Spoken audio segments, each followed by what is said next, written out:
That was so controversial. Sir. Sir!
This man is not a hero, he's a criminal.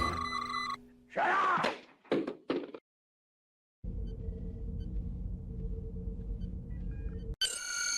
The word decent doesn't apply to me. Hello, sirs and madams. It's your buddy Admiral Teague, and today with me is my friend Wes Cagle. He's right down there. Hello, Wes Cagle. How you doing, buddy? Good to see you. All right, folks. How's it going, Teague? How's it going? Sir. Now you know something, sir. You know something our audience doesn't know. Can the audience guess in the comments how old my T-shirt is? Now, Wes Cagle, you know more than the audience on this one, but let's see if the audience can get it. Who's out there? Hello, Gavin. Hello, everybody. Hello, Trek Reviewer. Guys, hit the like and follows. Let me know if you could guess how old this T-shirt is. I bought it not far from here.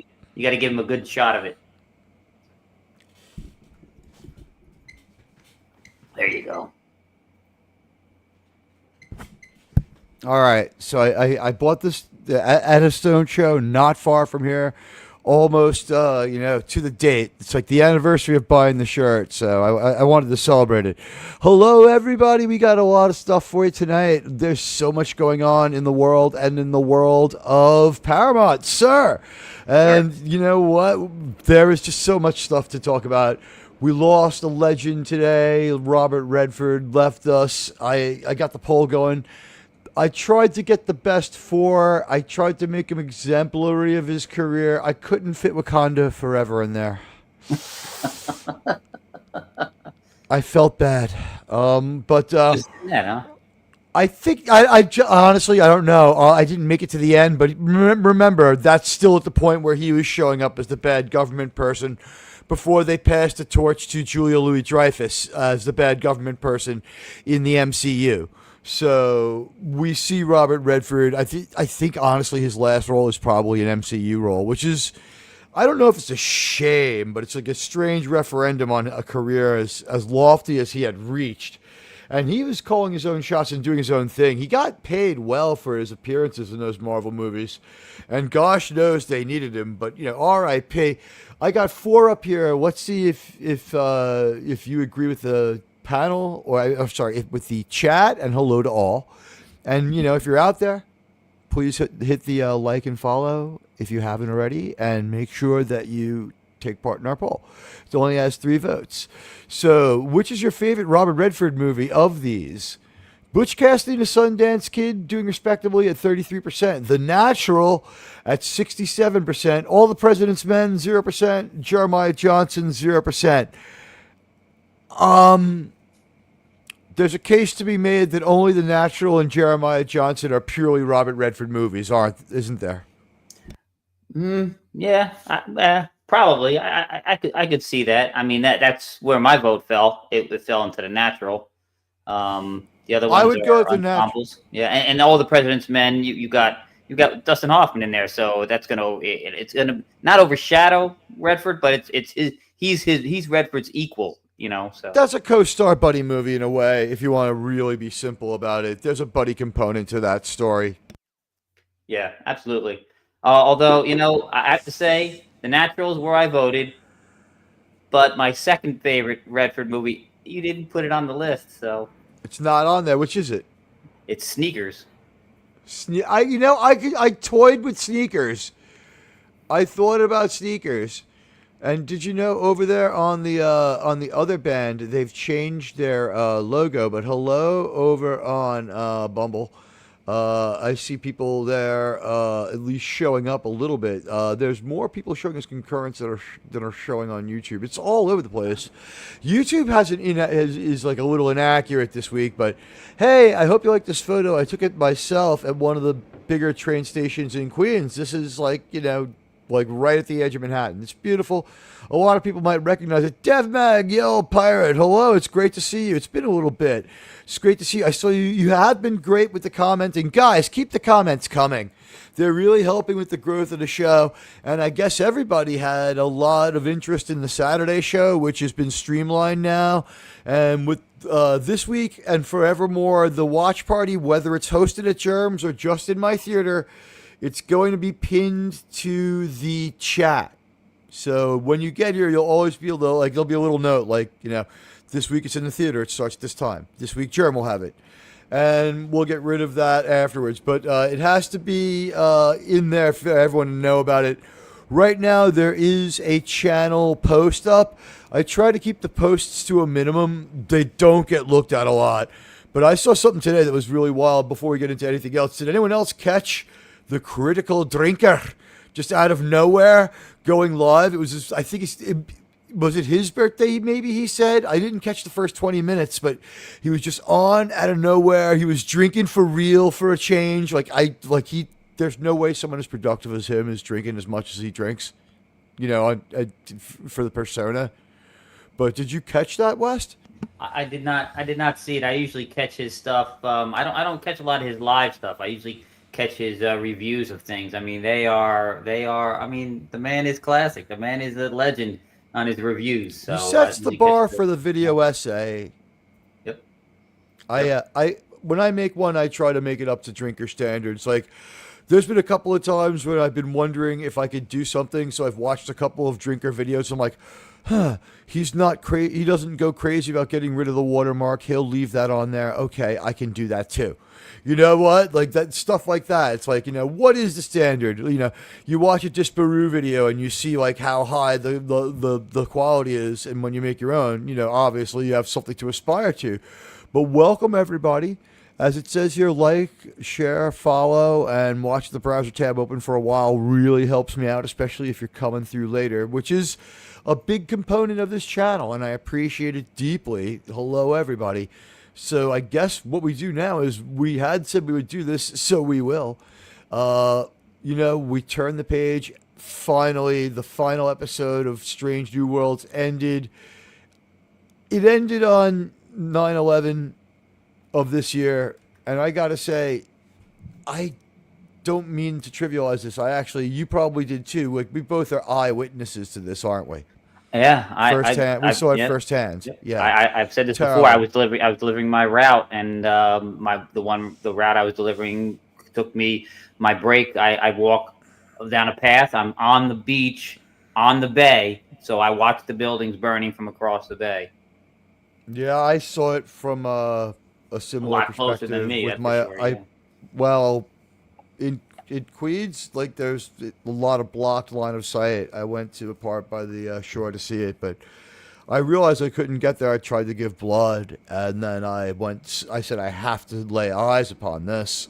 So, I mean, every place was absolutely insane, though. Like, there was, like, sirens going off continuously the entire morning from about 10 a.m. on until the end of the day. It took about till about 3, 4 p.m. till the constant blare of sirens, even in the suburbs, stopped. It was a terrible, terrible day. But you know what? We got to the point in Enterprise where they had been paralleling all that.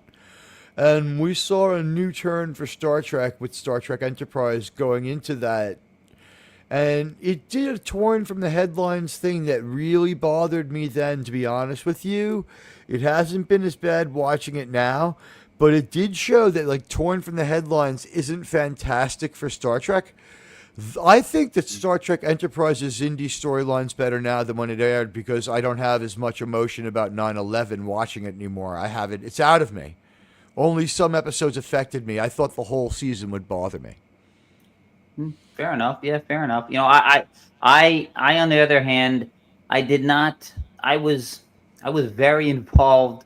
I had 3 under 5-year-old girls I was raising at the time when Enterprise came out. So I was not watching any television. So I missed it all when it first aired. So when I finally got around to watching it, there was a lot of distance between. Yeah, matter of fact, I think it might not have been till 2015 almost when I finally got around to watching it. And so it was not as raw for me. So found out about it when Obama did. Yes, I did. Saw it on TV. All right, welcome to our show. Guys, I hope you like the photograph. There's a little lens flare in it. I apologize. But you know what? Let's get to one of the matters at hand. We've turned the page from Strange New Worlds. We'll look back on that in a minute. But here's our Landman cast. And we can see immediately that this is a much different group of people than we're used to dealing with in Strange New Lows, a show that we've been covering for... God, we went 10 weeks. We took 1 week off because one episode was such an insulting nothing burger that we refused to review it. We waited a week to talk about it. And then we closed out our Strange New Worlds coverage. And I got to say, was I not true to my word when I said this is a show that's getting worse every episode since the middle of season 1? Yeah. They every week it seemed they said, "Here, you thought that last week was bad? Here, hold my beer." In Strange New Worlds, it's as though someone took Star Trek, clubbed it from behind, and then set it loose, half-dazed, stumbling across the room. Hello to the dead man! The dead man, it's great to see the dead man here. The Admiral's on the bridge. The dead man is in the chat. It's great to see all of you here, and we're talking about our Paramount Plus subscriptions, the ones that, we spend our time, like, kind of, for some reason... You guys hear the pixie dusting all day and reverse pixie dusting all day about Disney. And so Admiral and his guys, we've kind of taken up the watch on Paramount, which is our thing. And also, I usually try, I don't know if I'm going to make this a feature, but today I didn't immerse myself in it much. I think people finally gave up trying to say it was anything. Like, the Disney people refocused on there's a movie coming out that's going to fail or something. They finally gave up the park is empty. I think what I'm going to do is, Wes Cagle, you're not just my co-host, you're not just my co-panelist on the Landman show, but you listen to and observe a good deal of YouTube, both live and video essay. Yes, sir. And Critical Drinker, you mostly watch essays. Me, you mostly watch live. DC, it's a hybridized version, right? Both. Mm-hmm. I would suggest everyone should watch me the way you watch DC, but you know what? If you usually watch me on Upload and you're here live, thank you. I appreciate it. Again, I'll take the bag off my head and wave hello. The shirt is, by the way, if anyone hasn't guessed, the shirt is 36 years old. This is a Steel Wheels Rolling Stone shirt that I bought at Shea Stadium. The shirt is soon going to have outlasted the lifespan of that stadium. Think about how crazy that is. It has to be. Sure, it just needs to get 3 or 4 years older, and it'll outlive Shea Stadium. That is crazy. Yeah, I tried to give the chat a little hint. Gavin asked if it was of legal age. I said yes, it is, and it's actually old enough for a while. It can run for president. So. It's getting ready, but it has to start changing the way it looks at its portfolio and getting less aggressive in its investments to get ready for retirement, and possibly, like at this point, maybe has to settle down if it hasn't had kids already. This T-shirt. Yeah. Yep. I destroyed my 1997 Stones T-shirt doing the laundry and it fucking bleach splashed on it. No! Oh, You know what? sorry. That just makes it better, man. Now it's tie bleached. I didn't throw it away. I didn't throw it. No, it looks like shit. It's just splashed on there. It's terrible. Yeah. It's in the wrong spots. There's no way to fix it. I mean, and I don't like that look for me. But you know what? 90% of all NFL gear is like that. It's like made to be bought while drunk. But it really is. Well, And the it's Jets so are made. fucking expensive. Well, the Jets are made to be watched drunk, so you know. They are really just they got worse. They also, like Strange New Worlds, will get worse every year. Strange New Worlds stumbled out of the gate with like the vestiges. It was already gone, but the vestiges of the good intentions of some of the people who were connected with Star Trek earlier, who tried to work with them. But they found out very quickly that it was like not a lot of good faith at Secret Hideout, who were going to do things their own way. And so that fell apart. Hey, the Dad Man! He wants to know how East Kegel is doing. You're going to have to look to your left, I suspect. Yes, sir. Yes, sir. Sir! I don't know. East Kegel he's a dangerous and wanted criminal. He's a very good, sir, he is very controversial, sirs and madams. East Kegel is very controversial, okay? That's all I have to say. East Kegel is, I don't know. I mean, sir, do you Sir, understand? that was so controversial. Sir. It's true. Find this man. Oh, we got him right here. Well, East Kegel will be here soon enough, believe you me. But it's good to see everybody. Let's talk about Landman. So here's our Landman cast. That's not a meth dealer with Demi Moore and beautiful Ali Larder. That is, in fact, fucking Landman. What do you think? That's Billy Bob. What is with his fashion? I don't know. He looks like some kind of emo pimp. It's better than Pedro Pascal. We're not putting him in the same category as that. Guys, welcome to Admiral Teague Show. We will do stuff like this here. Admiral Teague will we'll talk about how like somebody's just not wearing their suit the right way, and like we'll have a little bit of fun. The Pedro Pascal episodes where we looked at Pedro Pascal's episodes, and thank you to the Dead Man. And all I can say is start out running, but I take my time. A friend of the devil's a friend of mine. You know what? The Landman is a friend of the devil, but Billy Bob Thornton is not Landman. Billy Bob Thornton is a particularly good actor. Here we see Billy Bob Thornton as himself. He's got what appears to be a guitar-shaped bottle opener keychain hanging from his belt buckle, and another bottle opener next to it for all those Michelob Ultras he's got to drink on set. At least he's kept it all black. It looks like he's stolen some bowling shoes, but they're black. Okay, they work. T-shirt is black. A lot of jewelry. Run DMC starter set. I don't know if that's exactly the best look for him, but it's silver, not gold, conspicuously.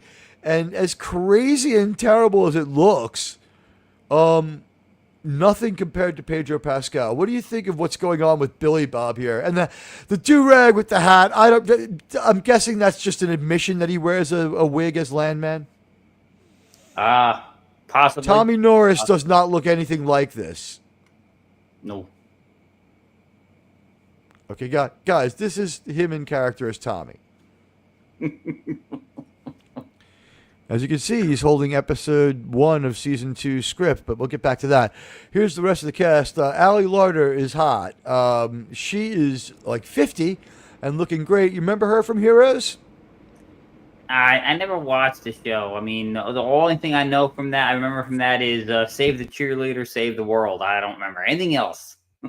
I don't remember a lot about it either. I do remember her character spoke in tongues. We got people coming in. Hello, everybody. Trek Reviewer says, did you see there is LB for the Rams named Namath Landman? Nathan Landman. No, but I want his jersey. That'd be better than any of the Landman gear they have. And East Kegel has arrived. Keep my name out yo mouth. You know, is that the most destructive, damaged person in Hollywood? Like, if we had our Star Trek show, it would be worth calling up Will Smith to be either the captain or the villain, because he is a capable actor, but he's so controversial and such a kind of a fucking chowderhead.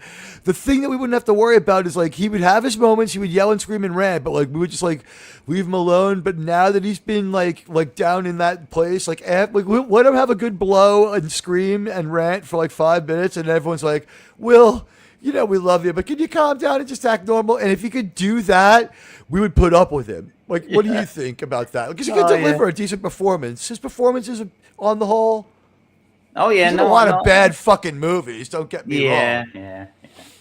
No, I agree, and to me, I know, you know, everybody knows him from The Fresh Prince, and that might be what most people think is peak, you know, Will Smith. But to me, peak Will Smith was parents of the world just don't understand, man.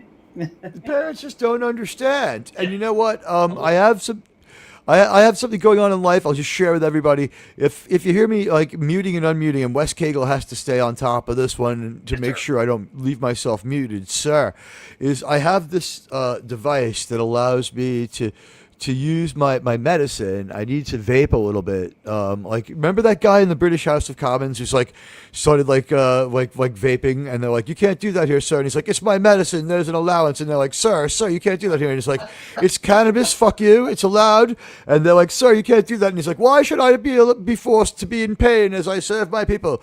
I should be allowed to take my medicine. So this, sir, is a revolutionary piece of technology I've had for a while, and I've had to start using it again because I found out that vaping is very, very bad for you, sir, indeed. But when you get to be an ancient fossil like Admiral Teague, I am so old that I remember seeing a movie with Demi Moore where she was both flat-chested, very natural looking, and in her early 20s. She's older than me. DJ Play Nice. DJ Play Nice has been a member of our community for 13 months, supporting me. I want to thank you. You're the one who rocks, DJ Play Nice. I want to thank you so much for that. 13 months of support. You've had my back for a really long time. I didn't realize that people could be supporters for 13 months. It must have just happened. The first Admiral Teague live show, but then we have things like Leap Year and other stuff like that. I'm trying to figure out how it could happen because monetization and the ability to be it'll be 24 months is coming up, so 13 months, more than half the time. Thank you so much, DJ Point Nice. I appreciate it, man. And I appreciate Crimon, who's not here tonight, who buys a lot of memberships, and Ruby Hoove is not here tonight. I don't see her. Ruby, if you're out there, I love you, babe. You give a lot of memberships to the channel. And we love all of our fans, and we try to do our best to bring you an entertaining show, which is why tonight, you've heard about Disney all day. We're moving on to Landman, and we're moving very slowly because even though there's a lot to talk about, some of it's a downer, and we'll get into it later with Robert Redford more as your votes come in. And I hope that people are taking the Robert Redford poll to give us their idea. And if it's a different movie, shout it out in the comments, and we'll get there. And if you're coming through later, leave your movie. I'll react to it. I've seen every movie by him. You know what I wanted to put in there too? Wes Cagle was remember a movie with him called The Great Waldo Pepper? That sounds very. I know I have not seen it, but that sounds familiar. That does sound familiar. You might have seen it. It's not overly. It's not over the top. I think it starts with him singing a very doleful song, just like it does in the like Jeremiah Johnson. It has similar like feel to it as Jeremiah Johnson, but it's from about the same time. I think it's from '76. Oh, okay. He plays a World War I flying ace veteran, and like he's got more veteran going on than ace. He's got drinking a little too much and other stuff like that, and he's barnstorming during the teens, you know what I mean, and 20s, right? Yeah. It's like the 20s. It's like 10 years after the war, and motion pictures come in, and they're gonna make a movie of an air battle he was in, and they don't have like a military technical advisor, so that's being written like it was like memorialized in newspapers. And him and the German guy who he actually fought, who both of them survived, they both hate it, and they have an argument with the director about it, and they decide to do the movie their own way and do it the way they can film it the way it happened or not at all. I get you. Yeah. No. I know I haven't seen that, but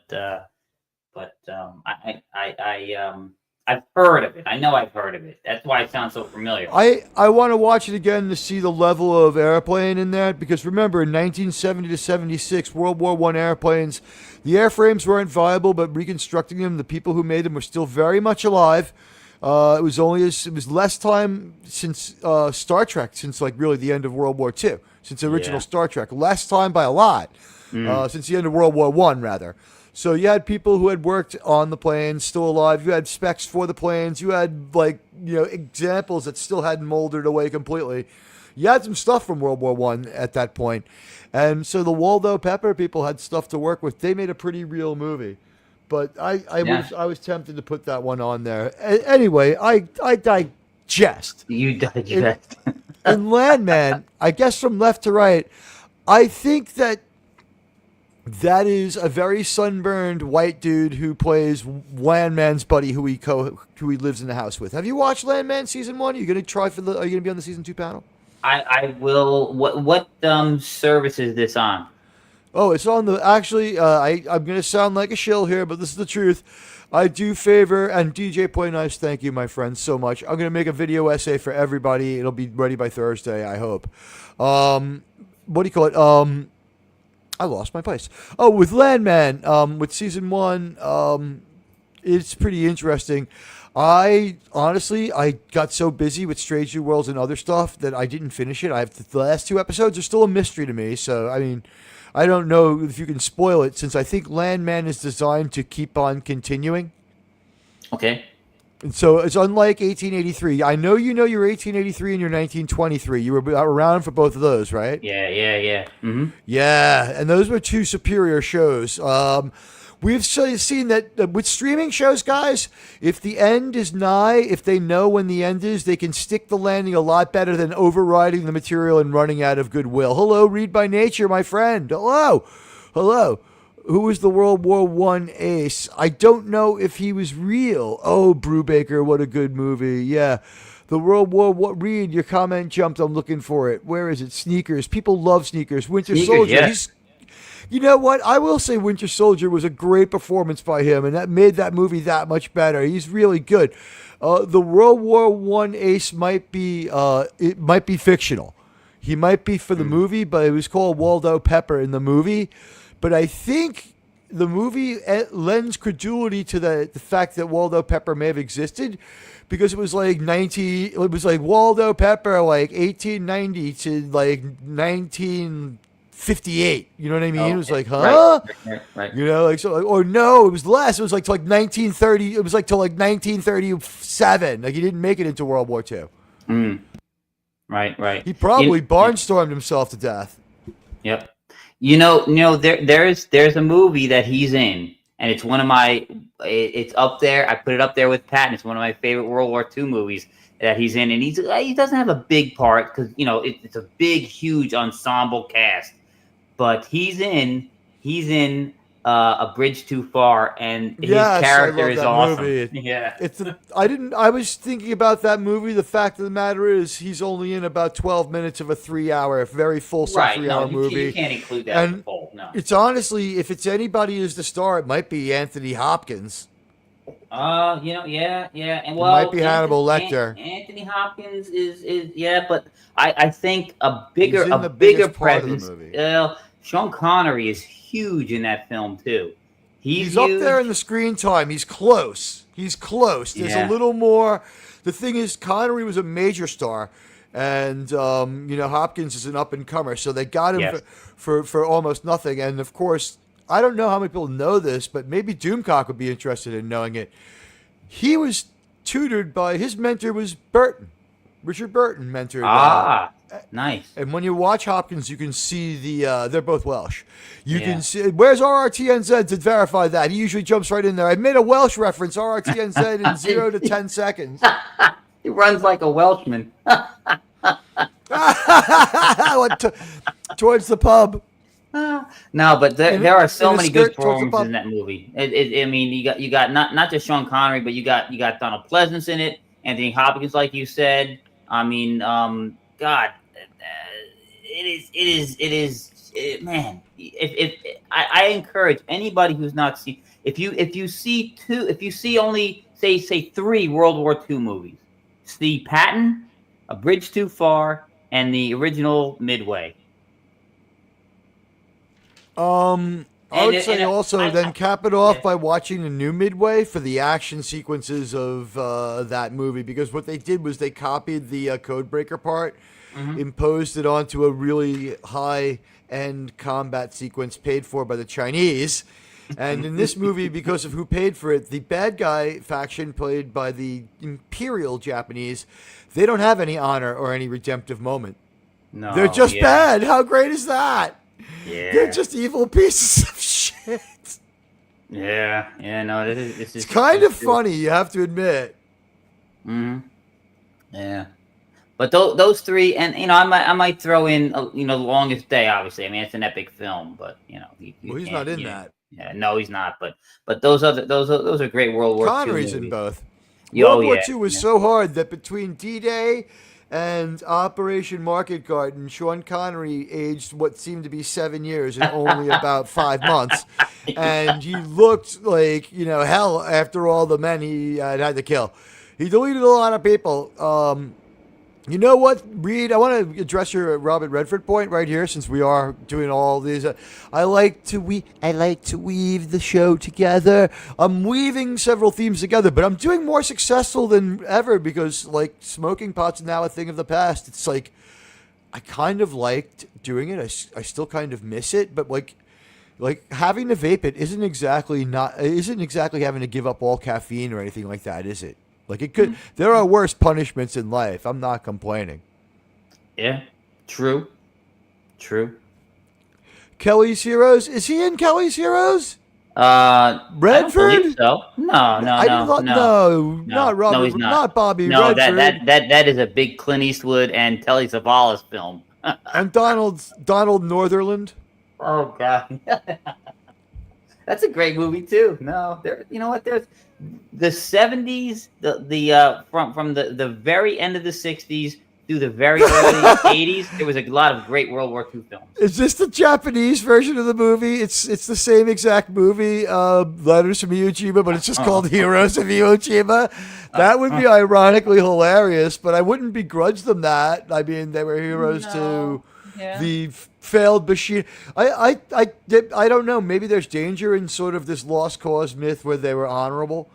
Because they were honorable. They did some despicable stuff, too, the Imperial Japanese. Well, not to get too into the culture and political, but they were imbued with, the rhetoric that the enemy were subhumans and it was okay to do anything to them. That's the problem. They had been effectively politicized by the regime. The evil regime for which they served was gone decades ago. But the terrible crimes they did were very real. We have to say that, or YouTube gets crazy. You know what? But let's look at our, for a moment, Reed's comment and then Landman. You know what? Reed makes a really good point here. Winter Soldier was like peak MCU, and I want to point out it's a Paramount movie, and we do the Paramount beat here because people do Disney all day. And we'll make our Disney point as we move on to Landman. Redford in Winter Soldier is underrated because he doesn't have a ton of screen time, but he's extremely important for the plot of the movie. He is the government bad guy. He takes over the role. I think Gary Shandling dies and they get him. Isn't that the deal? Gary Shandling was the government bad guy on the side of every evil thing in Hydra.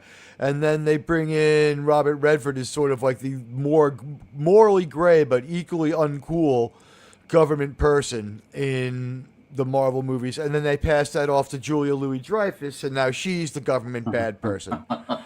They've had different people, but it's been the same role. Remember, it was Gary Shandling for a little while? Yeah. Paramount had Gary Shandling, and then when Disney took over, something happened to Gary. I don't want to say that had anything to do with it, but you notice it was like they're like the Hillary of movie makers. What can I tell you? But the thing is, he really was a good, malevolent. I don't know. Would you call him full villain in Winter Soldier? It's been a while since that one. Yeah, and I get that one mixed up with Civil War. He's more villainous in that one than he is in other movies. True. That character doesn't play his hand as heavily again, I don't think. No. You're right. You're right. you know what? It should be comic booky, but like Paramount had it right. They gave it the right amount of concession to being cinematic. And the thing is, they had the second tier of superheroes. What happened was because Paramount was so much better with their version of the superhero pantheon, Sony and Fox got the top tier. And they didn't do fantastic, but X-Men are bigger than Avengers. X-Men are bigger than Captain America. Spider-Man is bigger than Iron Man. By a lot. By a whole fucking lot. But what happened was, Spider-Man wasn't a disaster. X-Men, it was like that weird change going back and forth to the Fantastic Four person to Bryan Singer because of Bryan Singer's legal problems, and he was cleared. We have to say that too.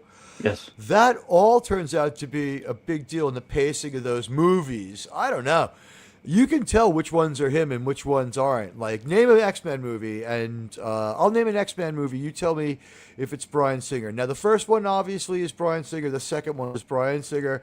What do you think about the third one? The one where they stretch the San Francisco Bridge across the harbor, and they all go to Alcatraz, and they turn Picard into Kibble. His first on-screen death is Dr. X. Is that first? No. Is that the Wolverine movie? Or is that First I Class? think it's called, no, this before we get to that. This one's called like Revolution, isn't it? X-Men. No, the Uprising, something like that. There's three. There's X-Men. I gotta look this up now. This is before they go to the future past. The last one with Famke Janssen primarily is Jean when she turns over. X-Men films. I'll give you the name. It is called Last Stand. Last Stand. Oh, okay. Now that Wolverine Origins is next, then First Class. Okay. So I'll name the movie. You tell me who you think directed it. X-Men, Bryan Singer. X-Men 2, Bryan Singer. X-Men Last Stand. Last Stand. You don't have to guess the name. It's the other people are Fantastic Four. Let me see. You think that's Singer? I would or you think say that's the no. FF people? No, I don't think that's him. It kind of strays from the first two. It's the FF people. So then what happens is Singer kind of breaks free a little bit, and I'm pretty sure I have this correct, right? By the way, in this group of movies, you got James Mangold marbled through because he does the Logan movie, right? Which is I think he does Wolverine, and I think he does the Wolverine, and I think he does Logan. Right, the Wolverine one where he's in Japan. Oh wait, no, Ang Lee. I don't know. So there's a lot of directors in this. Listen, we got James Mangold, Gavin Hood, Brett Ratner, Matthew Vaughn, Simon Kinberg, Josh Boone, and Bryan Singer. So I know the Fantastic Four was a two-man team that directed it, if I remember correctly. I might be off on that one, but that might be why there's so many people per movie. But then let's move forward. X-Men Last Stand. X-Men Last Stand. Well, no, that's like I said. That I don't think. So that's okay. That's the Fantastic Four guy. X-Men Origins Wolverine. No, because that is so much different than the first. I mean, it's one of my favorites. I love Mangold. Origins, but it's not Singer. Now we're returning to the main line of X-Men movies. X-Men First Class 2011. This is an 8-year layoff between Last Stand. A 5-year layoff after Last Stand. You know, it kind of returns, so you might think it is, but if I'm not mistaken, it's not him. If I'm not mistaken. But director on that one is Matthew Vaughn. There you go. But it is a return to Norm. After feeling more like his. Yeah. Then we get the Wolverine. That doesn't count. Then we get Days of Future Past. Who do you think directed that one, if you had to guess? Then you know what? It seems Singer, like the Fantastic next Four, Mangold, or other. I'll put it to you that way. It seems like the wrap up, the last couple before we get that Dark Phoenix fiasco bullshit. It seems like the last two are back in the line, so I'm going to say that they're him. You know, they are him. It's Singer again for the one I just named. Mm-hmm. It's Singer for that one. There you go. It is crazy. There are so many directors just swimming around in this pool of movies. There's as many directors as there are producers on Strange New World. No, actually, there's not. There's only 7 I know, directors to like 11 movies. It's efficient. X-Men Apocalypse, I think we're going. I think is a weird like they shift again, and I think that goes back to Fantastic Four guy. X-Men Apocalypse is no, it's Bryan Singer again. All right, yeah, you know what? I can see how it has full energy. Would you want James McAvoy to play Patrick Stewart's role in a Next Generation reboot? James McAvoy. I don't know. He's Professor X in Days of Future Past and that First Class X-Men. No, I don't think so. He doesn't. He's a good actor. He has Stewart energy, though. I liked him as a young Professor, Professor X, but I didn't. I can't see him as Picard. I just can't. You need to go find the actor that played the young Patrick Stewart when they were all turned into kids, and find him now because he's older now. See if he acts. Have him play. Yeah. See if he acts, sir. If he doesn't act, like that's even better for the purposes of the people from like the Kurtzman camp. They're like, you don't act. Here's like $3,000. Just go do it. There you go. Okay. Is this Flags of Our Fathers? Is that a riff on what Flags of what Letters from Iwo Jima would be called in Japan? Yeah. That's pretty good, Jason. If it is, it also could be called Last Stand. But I know that you're talking about the X-Men by now. Ratner ended up directing it, and it went through several changes. These are all like they keep cranking out the movies. The thing is, this is like. I don't know how to put it. This is a functional production hell. We've all seen a drinker do the production hell. This is a production hell that occasionally yields a movie. Yeah. Yeah, I don't think does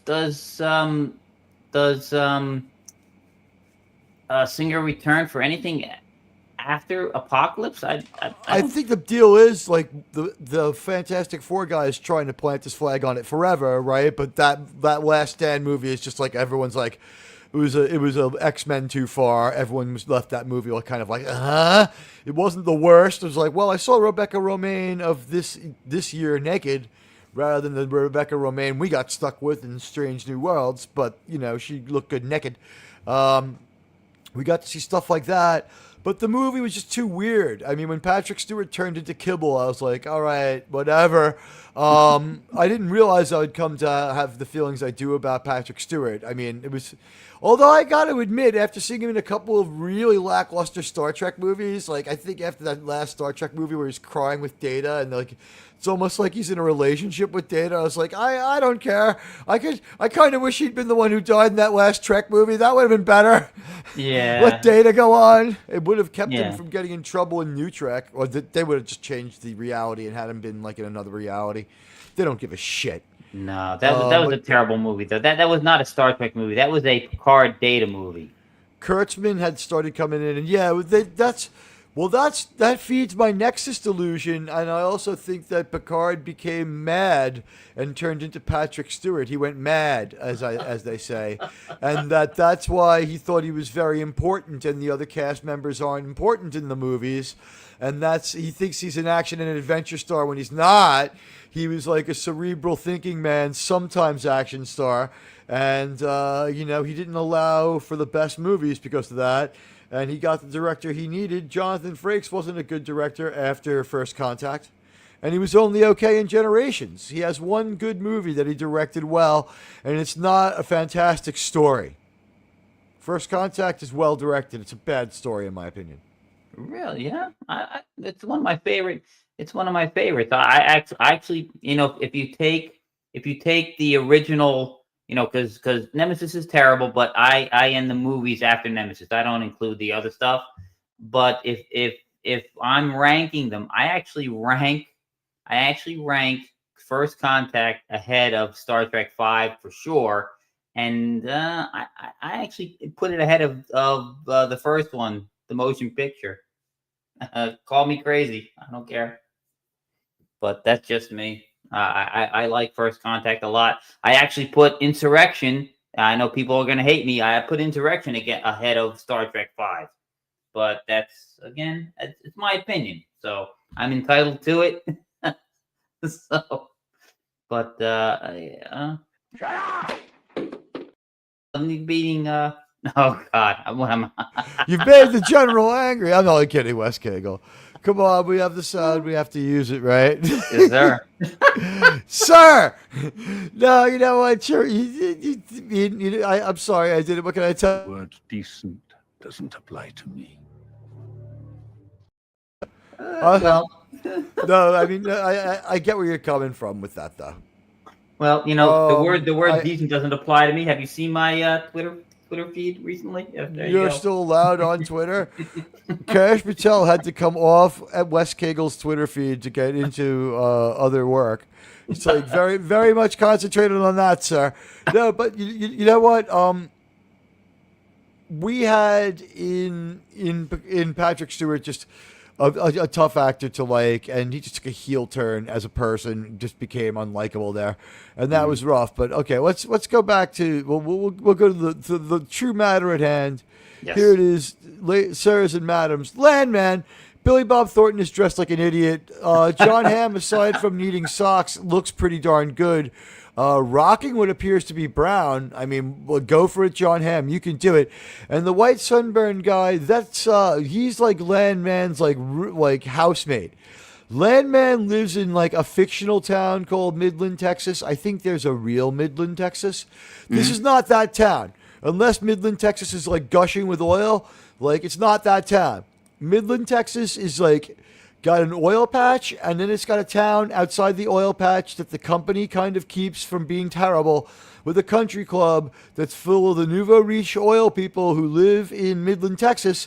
But most people seem to have taken the oil money and gotten out. The one guy who ranches there, he only sold the mineral rights. His family did. That guy is kind of a douchebag. And we have the story of Landman, Tommy Norris, and I'll be making this video next, but right now I think I'm going to be making one more Enterprise video. Tommy Norris, I don't know how to explain this one. You've been watching season 1 of Landman or no? Remind me again. I have not seen any of it yet. I was asking which streaming service Okay. it was on. It's on Paramount. So above me, Okay. by the way, you see the Chrysler Building, but to the over Tommy, you see the Empire State Building. Yes, Isn't that kind of sir. cool? You got them both Yep. in the same shot. Yep. You know what? And one's obviously much bigger. It's sirs and madams. But there is Billy Bob Thornton, totally different than he looks out of character. Where it's, I mean, Yeah, sir, that is weird. I said he looks like an emo pimp here, and in the other shot, he looks like Panama Jack. he is on. I mean, he's on point. Yeah, with the Stetson, he's totally Landman. And Wes Cagle, the only way to put this is Landman is not a person you say hello to. If you know Tommy Norris and he knows you, you nod to Tommy and maybe he says hi to you, and then you go, Tommy. You don't say anything else. You might, if you really know him for a really long time, like if you and him seen someone that you were both friends with die together, or killed someone together, or covered up a murder together, and it's been more than 7 or 8 years since you've seen him, you're allowed to say, how's things, Tommy? But if you do any more than that, it's going to be like, why don't you shut the fuck up and leave me alone? That's Landman. He's like kind of an animated piece of shit. He's interesting to watch. And whoa, the Dead Man, thank you, sir. Bailing out as soon as Price of Reason starts. Price of Reason's a great YouTuber. Thank you for your attention to this matter. The motion picture is still the most Star Trek movie. Dead Man is right. It is the most Star Trek of movies. Gene Roddenberry is woven through it. I think it's a fantastic Star Trek story. It is just not a good cinematic movie from the point of view of the people who had to pay for it. That was like, Yeah. It ends up working out. And it changes opinions about how to make movies after a little while. But, like, there was no cope put on that one. They were just like, that movie made money, but we put a lot of more money into that than we were comfortable with. And we were freaked out. And, oh, by the way, we couldn't even finish it because the movie we saw wasn't finished. When we finally saw the finished version of this movie that came out like 3 or 4 years ago, I had this feeling of completion that had begun in 1979 when, as a little kid, I saw that movie. And I said, my God, why are they wearing the Space 1999 uniforms? Which we'll talk about Space 1999 in a little while, sirs and madams. we're finally getting around to our top story of Landman. Landman's pretty fantastic acting. Landman, there's two things you don't want to do. And look, he's holding a cigarette lighter. Look at the back of his pinkies. Look, he's curling up a Bic lighter. Oh. Look at that. Do you see the green? I see it. You know. That is the unmistakable bottom of a Bic lighter. Is that? Well, not? he would have been boss if he had been holding a Zippo. That would have been the shit. Well, Landman shouldn't be able to do that unless. Oh, you know what it might be? It might be green tape over his finger because he chops his finger off. Oh. Okay. He messes up his finger. Which hand would that be? That would be his right. That's his right hand. Yes, in the picture. I don't know if that. This picture doesn't seem to be. It might still be a cigarette lighter because the thing is, I think he's holding the. No, he's swinging from left to right. I think he cuts off his right pinky. I'm not sure. I'm going to have to watch it again. I've been watching closely the first couple of movies. I'm going to have to watch and see and track his pinky damage and see if it migrates from hand to hand. The pinky, that might be green tape to digitize out his pinky. Ah. That might be what that is. Because Landman, like, he's there's an explosion in episode 2 that kills a bunch of people, and he has to go there and turn off the well, which has blown up. And he has to hit the thing with a freaking wrench, like a giant pipe wrench, and he nails his pinky with it. Full swing. I think I've not, like I said, I've not seen the show as of yet. I think I've seen clips of that particular scene. It gives you the creeps. My back of my ankles hurt right now talking about it. Like there's tingling in the tips of my pinkies. It was like he's like, oh, like he's a good actor. And then like later on, like he takes some of the injured people to the hospital. They're like, we need to get that finger into surgery. He's like, fuck it. And they're like, what? No, and he's like cuts it off with a fucking knife. And they're like, sir. And of course, like on TV, you could get away with something like that. But they're like, they get real about it. And they're like, you might lose your arm, sir. And he's like, fuck you. And it's just like, but we could have saved it. And he's like, that's like a year with a specialist. And like the thing is, the first thing they show you is he's got some medical stuff going on. There's IVs and other stuff like in the foreground, and they don't address it again. But as we get to turning the 52-minute mark, all I ask from my audience is, can you guys open up the tab if you're listening to me as radio style? Maybe not now, but if you're on the rerun listening through, or later on, just give me a boost to my analytic, because the U is being taken out of YouTube. And these Tuesday shows without having Germ here, it's a little harder to stay on point. And whenever I don't have my prime co-host, it's like a little bit tough. In fact, if you ask Grok, Grok gives Germ like some serious credit for my success, or whatever as you would have it, whatever you would call what I have. Yes, sir. I'm hoping he's okay, and here's going out to my buddy the Germ. He's the best, and he'll be back soon. He won't be, here tonight, though, unfortunately. Yep. But the watch party this week for Enterprise will be on my channel theater, and if I don't think it'll be live hosted. I think I might still be working on video by that point. What I do is I cut the video all day if I do a video essay. However, Damage, which comes after Azadi Prime, doesn't feature a space battle, really, and just has a rather much more personal stakes, and might be able to be done in 4 or 5 pictures. I might not need a video essay full on for that one. I make the decision when I watch the episode that morning. Fair enough. Well, I watched the episode the day after the show. I watched the next episode.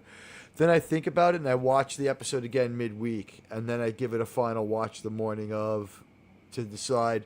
And also, I'm like always 2 episodes or so ahead, so I have to try to keep in my mind whether it's a 1-show or a 2-show week. Mm-hmm.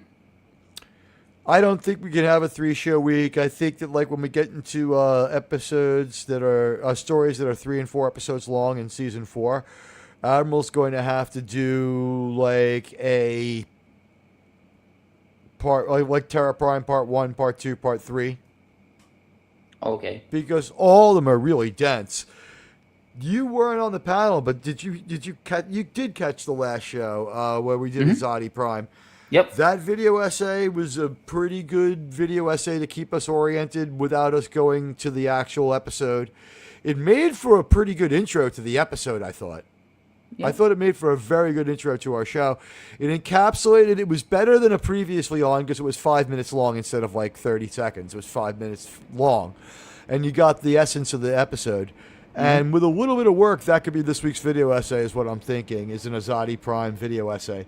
The thing is, Azadi Prime flows right into Damages. There's no stop in the action. No one goes to sleep, nothing. They just keep on going. And the events to just keep, well, it's life during wartime. They are going hard at it for the Zindi, so who knows?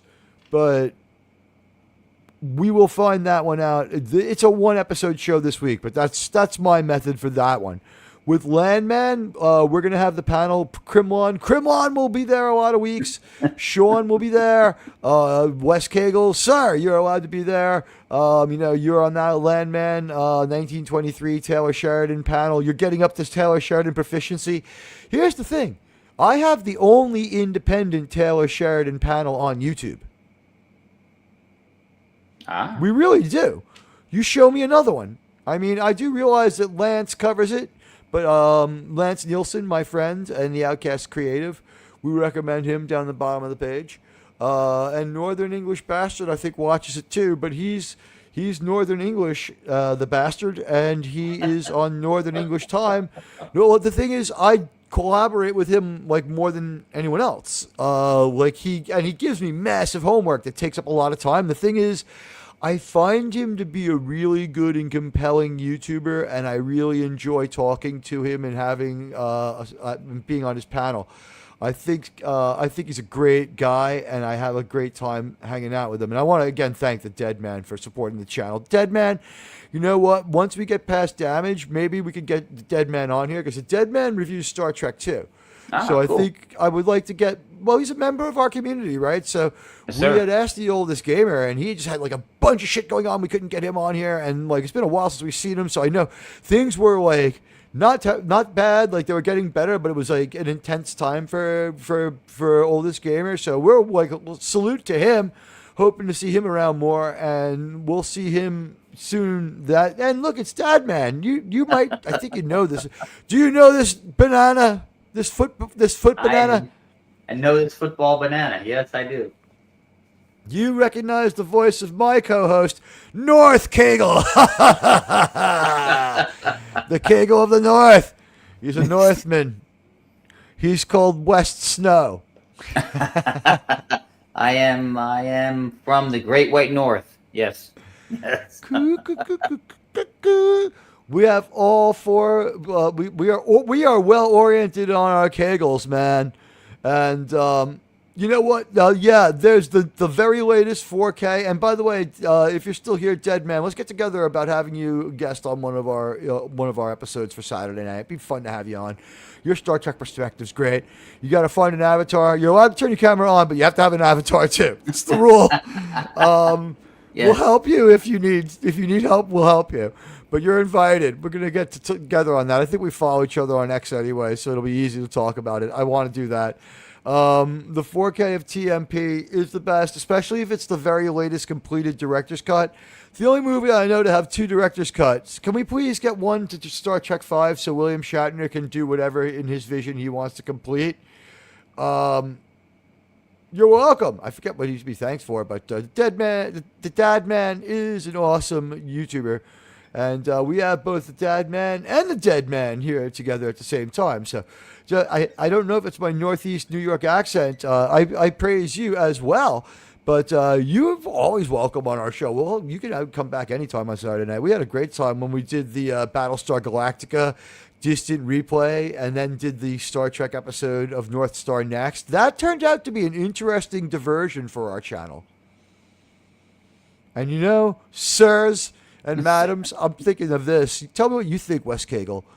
During October, 4 weeks of Star Trek horror episodes to buy time, to stretch out our precious Enterprise resource, to try to line up the TOS episodes more.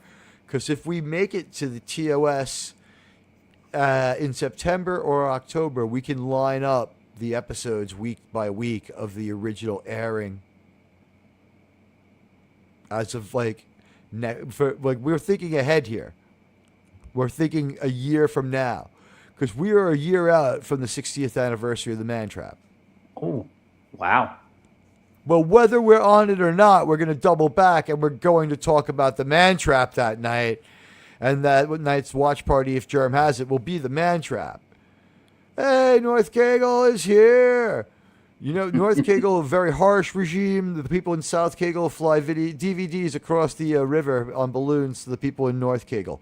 Personally, I like the nipple avatar, especially in honor of STD where I need penicillin. You know, the nipple shows up on all people's streams from time to time when you have low bandwidth or your internet is chancy or you just have like the StreamYard's having fun with you that day. Yeah, you know, I hope things are going well, and I know you had a vacation. I hope it was a very pleasant one. We love the Dad Man. He's a great guy. We love the Dad Man. And also, you should sub to his channel if you haven't. You know, go to it. Wes Kegel, use your wrench and scare that up. Oh my God, speaking of the devil, Miskatonic Madman has shown up. Miskatonic Madman with a $10 super sticker. Uh-oh. This sticker could be of, it is. It is. We have to give it the extended remix. Ready? Sir. Look what's happening to Teague. You won't believe it yourself. Suddenly Teague's up on top of the world. It's like he thinks he's somebody else. Believe it or not, it's a flying pair. I never thought one get sent to me. Flying away like there's wings on that pair. Who could it be? Believe it or not, it's just Teague. Thank you, Miskatonic. You're a fucking peach. Sending me a pair. Thanks, buddy. You get the full performance of the song. And Miskatonic, thank you. You know, the weekday gossip, weird news, Landman, Paramount roundup, and reverse pixie dusting debunking has become kind of an identity of its own. And I'm happy to say, like, this one unifies all fans of the Admiral Teague. If you're pure Landman and you have no Star Trek interest, like, you're here. If you're Star Trek only and you don't like Landman, you're here. If you like both, and we're starting to get more people into both, and it seems that if you have Paramount Plus, you're just going to go back and watch that great old Star Trek that you have anyway, right there. Why wouldn't you, you know? I mean, you're paying for brand new content, and with the Taylor Sheridan stuff, you're getting some top-notch stuff. And I think Tulsa King we could probably do a little on, because it looks like I watched a little bit of Tulsa King, and it looks like this. If you know the premise, you just can dive in. It might not be as complex as something like Better Call Saul. It might not be as weird and it's complex. It looks like you can parachute in and just enjoy an episode of Tulsa King and walk away, and then watch it again later and not have lost much. But still, if you watch it every week, has enough of a payoff. I'm not saying it's episodic. I'm saying it's got an emphasis on fun more than I thought, at least the episode I caught, and that his character was not so far removed from the way you would expect a mobbed up version of Stallone with like still like a heart of gold that the character has, yet that cynical Stallone side to shine through, and it does. And if you like Sylvester Stallone, you'll just like it, you know what I mean? So Tulsa King worth consideration. And all of these shows no longer in trouble of low budget, sirs.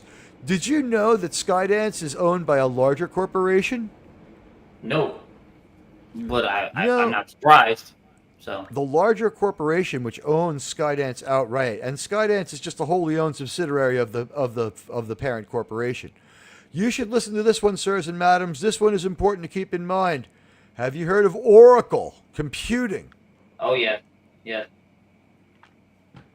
Sirs and madams, Oracle Computing has defense contracting. They are huge. So Taylor Sheridan's contract was held up because there was no money. The revolving triumvirate of Paramount CEOs, and Germ and I gave them great credit. They kept most of Paramount intact through that time that the sale was on hold without losing a lot of assets or falling apart. Really an excellent job of damage control by the triumvirate of CEOs. And it was a great plan, too. No one was really the CEO, so no one could take the blame. And wow, a lot of people here. It's good to see you all, sirs and madams. We love you all. It's great to see you. Hit the like and follow if you haven't already. At any rate, Tulsa King, that's a good show. It seems you can just drop in on that one. It looks like there might be a little more serialization in Mayor of Kingston. And that one was held up because Jeremy Renner got hurt. But it seems like Jeremy Renner got hurt because, yeah, there are a few people over there on the green band. Hello on Rumble. You know what? Hello. And we see, we got West King over there, too. You know what? I got to leave my favorite emojis up there. We got to get the cat up there. And I love the cat on Rumble. Their emoji game is strong, guys, on Rumble. If I could find out, I don't want to send myself, I want to send myself an emoji. There we go. They have like several hilarious Trump emojis that no matter how you feel about Trump are funny one way or another. And I think it's kind of important for all of us to remember for a moment that, you know what, it's the world we live in. It's just politics and all that stuff. It'll be okay. And we don't have to be at each other's throats about it. I think, and we're all, I don't mean to try to say anything except on this show we're going to entertain and try to keep it light. We realize that there's stuff going on in the world, and we feel for the one called Kirk on this channel. It's a Star Trek channel, yes. But you know what? We also feel that there's a need for pure entertainment too. So let's, if you'll forgive us, we've said our say on X and stuff like that, and where to find our opinions. But it's time for us to be right on top of this one.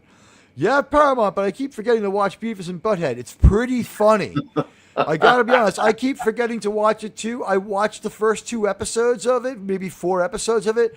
There's one where they revisit the fire meme, and it's just Beavis, and he sees fire, and it's a dumpster fire no less, and it's talking. It's like Beavis, and he's like, fire, fire, and it's hilarious. I'm not exactly Tony on that one, but like, you know what, like it's like Beavis is there, and he's like fire, and like Fire's like talking to him a little more, and it's like, I've grown since you've known me, Beavis, and like it's trying to have like a heart to heart with him. All the Beavis and Buttheads were pretty fucking funny. I'm looking forward to King of the Hill. The real gem is South Park, and like this is the thing about Paramount and Landman, like the infusion of cash. Paramount Plus cut the budget for this season, so it might show. I don't know if they got the sale done in time to give him more money. He was a priority. Taylor Sheridan was a priority. I know they had done a lot of Landman before they announced they were giving him a lot less cash, which is a very unpopular move. Then they had several weeks of great PR from Paramount. Great PR. Paramount Plus is $8.99. Okay? This is not an expensive streaming service. They got problems, okay? I don't pay much for it, and I gotta say $8.99 out of it. I love watching Star Trek. I sometimes will watch 4 episodes of Enterprise in a row. It lacks that live TV and cohesiveness where you just get sucked in despite the commercials. On what's it called? The Heroes and Icons Network. I can watch that. I am actually now working because there's intermittent EM and other stuff that I can't filter out that blocks the signal on and off in my apartment. I am now working on getting my friends and I are going to put up an antenna on my roof to get the Heroes and Icons Network so I can watch the Star Trek marathons every night. Because what happens is I get pulled through 5 episodes of all of the original 6605 shows, and I just see that Deep Space Nine that I missed out on, and I rewatch that Voyager that I didn't really pay attention to, and it's getting me sharper. And I love that marathon, but I'm only able to enjoy the end of it because of the electronic stuff. I live under the flight path. Of an airport. And if I leave my lights off, when they turn their comms on, the lights in the apartment go on. There's a walnut-sized TV in my brain. No, I just, that's... The deal is those planes, the comms chatter is really loud. I have to get an even stronger noise filter and get my antenna outside my home to get a clearer signal. and there's a way to put it up to shield it from the airline comms. That's the deal when you live in a major city, guys. You know, there's an airport nearby, but I don't know. Like you know the deal. Like when a plane is passing over, if they turn on their communications gear, like that'll mess up your car radio even. Yeah. A lot of people in this nation may not be aware of this stuff. Yep. You guys, you have two. Well, technically you've got 3 major airports in your vicinity. You've got LaGuardia, JFK, and Liberty. I guess they call it now. Elizabeth. Newark. Well, Yeah. no, Liberty is much further away than Newark. It is. Liberty's like 70 miles from here. Newark is pretty far. Well, no, it's like 40 miles from here. But they still, when I've flown into Newark, Newark's like 11 miles. I remember I look out the window, I can see New York City as we're descending. So they fly over. It's like 11 miles from here. Yeah. Yep. Yeah. Well, one of the planes on that fateful September day took off from Newark, I believe. Yeah. We don't dwell on that one too much here either. We talked about that on its day too, and we were pissed about it. Fire episode of Beavis and Butthead was great. All right, have a good night, Dad, man. We love you. Be careful on your good drive. And, of course, it is weird. I was listening to my music mix today while I was working on a little editing and getting ready for this week's video project. And Ozzy came on, and it was the first, like, real moment that I took to think, like, I'm never going to see him live again. I'm never going to... enjoy his music that way again, and I'm never going to see him show up at some award show and be a crazy fucking wild card. Or any more Sharons. And I missed Ozzy today. The shock is over. I really missed him today. I was like, man, I can't listen to a sad Ozzy. I can't listen to Dreamer right now. I got to listen to I Don't Know. You know what? When I first heard he had gone, the first thing I did was go and load my Bark at the Moon files and listen to So Tired. That Ozzy was the master of the rock and roll heavy metal ballad before people started doing them. And he held off until the end of the heavy metal ballad power ballad to do the best of them with Mama, I'm Coming Home. Written by the Motorhead bass player Lemmy Kilmister, all people. Of all people, who would think he had that kind of love and passion inside of him? But that was Ozzy too. Like that was Ozzy's sort of default move, was he like had this love and optimism inside of him. I think the only Black Sabbath lyrics I would be willing to say I bet are Ozzy are the ones at the end of Symptom of the Universe where he's talking about, like, take my hand and we'll go riding in the sunshine of my love. That to me is Ozzy. Kind of a little less deep than the Geezer Butler stuff, for sure. Yeah. But you know what? Safe drive to Dad, man. And guys, keep the comments coming and take our poll. Wes Cagle, it's time to check on the poll, is it not? We got 11 votes. If you haven't voted, vote now, guys. Butch Cassidy, the Sundance Kid, fading further into the background than natural. Really, really just asserting its dominance. Swinging a big bat. And some big D energy. And Jeremiah Johnson, you know what? They made the movie for the memes. The movie is so strong. That movie has that movie's got a lot of silence in it, sir. Yeah. Jeremiah Johnson, have you seen it? No, I have not. That one I have not seen. I've seen the other ones on the list. Tell me about your reaction to The Natural. Oh, the Natural. That is my favorite Redford movie. I mean, good Lord. And I have to say, if you don't mind me divulging, we talked about this in some of our private chats here on Twitter. You compared it. You compared it to the Excalibur story, and I never thought about it till you said it. And you are right. It lines up point for point and character for character. It's an Arthurian tale disguised as baseball. Yeah, it's awesome. That is a really good analogy. I mean, Wonder Boy shatters, and the kid reforges the sword and gives it back to him as the Savoy special. He has a bat that has a equally mysterious background that's just made. The thing that makes the lightning forges the tree that makes the lightning forges the original bat. The Savoy special is forged out of genuine love of his legend. So that's a twist on the Arthurian tale. But it's like sort of like the way Merlin comes back. It's like, your love brought me back. They combine those two things. Can you figure out which character is King Arthur in that movie? Well, yeah. Well, he's wielding the sword. It's got to be Redford's character. Nope. No, it's got to be. Absolutely not. Redford is Lancelot. Think about it. In Excalibur, what stops Lancelot from killing Qui-Gon Jinn?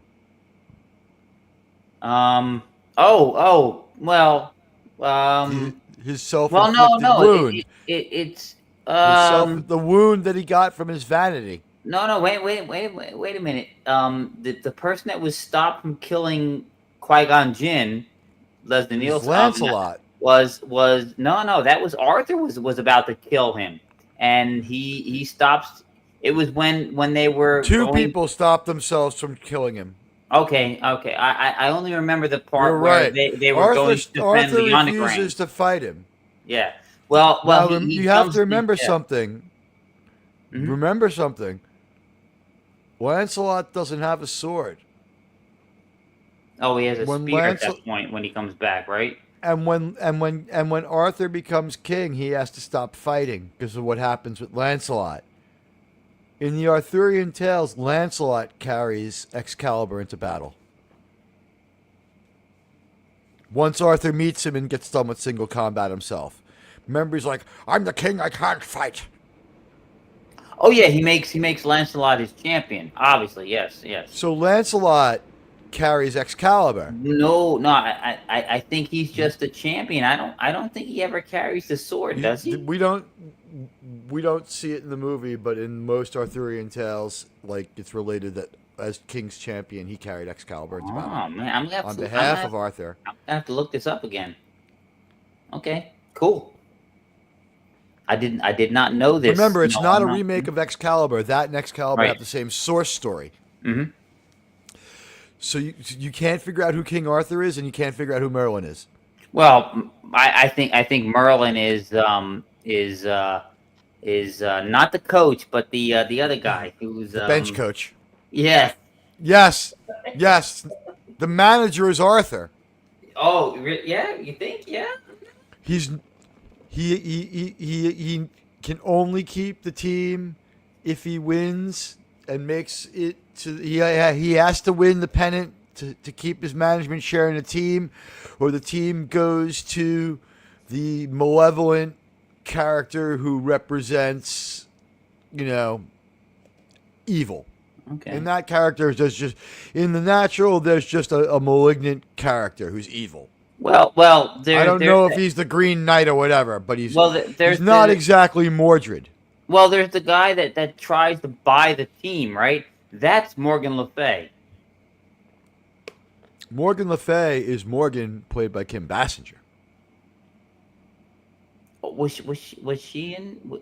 No, that wasn't her in Excalibur, was it? Oh, you mean in The Natural? It's a British soap star in The Natural, in Excalibur.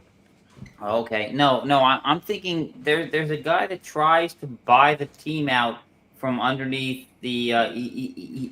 I can't remember the actor's name, but he reminds me of the Gestapo guy from Indiana Jones.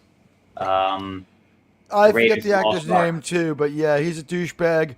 The deal is this: they co-own the team, and if Kid loses, is that the name? No, if the manager loses, then his share of the team reverts to that owner completely. Yes. But if he wins, he gets controlling share of the team, and that guy's going to sell out and get away from it. Right, and that's the guy I think is Morgan Le Fay. And I know it's a man representing a woman, but Well, he's Mordred. He's Mordred. And Morgan Le Fay is supposed to be, and in Excalibur, it's Helen Mirren. In The Natural, the Morgan character is two people. It's Barbara Hershey, who gets him shot, and it's Kim Basinger, who plays Morgan. And remember how Morgana has the knights, and she's like, talking to them, and like she's got like that whole tree of the unworthy ones, and then there are also zombies serving her. Mm-hmm. When Morgan gets with Bump Bannon, he turns into like a zombie and gets himself killed. So like he's an unworthy knight. And he's a member of the team called the Knights. So he's an unworthy knight. Like he's one of the unworthy knights. He's kind of like the character that Liam Neeson plays. Okay. The judge was the guy who was trying to buy out. Right. Yes. And she's the judge's daughter or something like that. Okay. Remember? Like he's kind of like banking on her as the wild card that'll fuck him up. Mm-hmm. Okay. He's been using her to fuck up the team for a while, or just being around it might be enough. That's right. I forgot about the one that when she started when Roy Hobbs started hanging around her, the Knights had that slump. Yes, I forgot. Yes, you're right. Yes. That's Kim Basinger. Yes. And then he has to get back with Paris. And yes. And then he gets with and then he starts hanging out with Glenn Close again. Yes, the his childhood friend, the one he left behind. Because she's Guinevere. Yes. Because she's Guinevere. Yes, Guinevere. Yes. So we mix and match a little bit, but yeah, no, the coach is Arthur. He gets to keep his kingdom. He's the keeper of the kingdom. So the natural is Lancelot. So do you remember the player that was being paid to throw all the games? Bump Bailey. Yes, Bump Bailey. Who is he? Who does he represent then? Michael Marsden. He's like the Green Knight. No, he's Liam Neeson in the Unworthy Knights. He's one of the unworthy knights who falls to Morgan. Yes. Because that's part of the Arthurian tale. But we've gone down that rabbit hole long enough to bore everybody with. Was that what they were referencing in the Simpsons baseball episode? I don't know.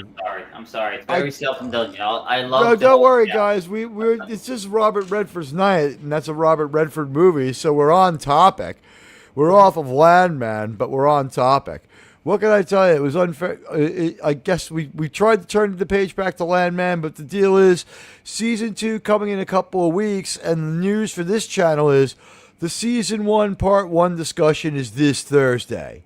We're going to be up to speed on episodes 1, 2, and 3, and we're going to discuss the events of those. We'll talk about things like the coffee girl in the bikini.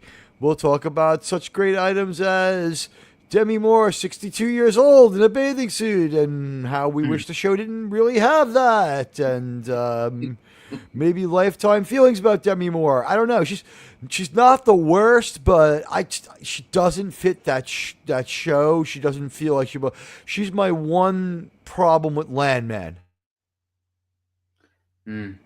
He's known to work with older actresses. I just never jived with her style.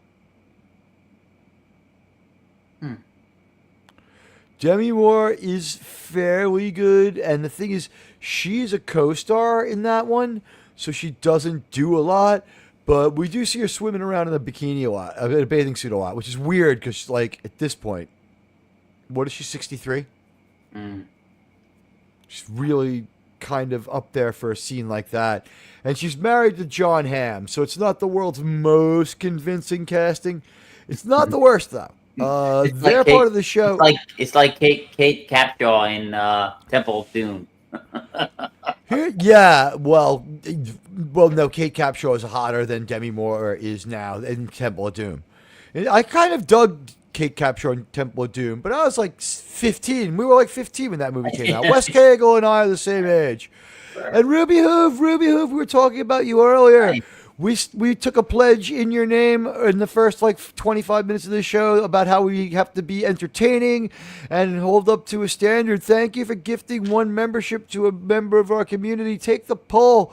Try the veal. Take the poll, Ruby Hoove. Mr. Angel.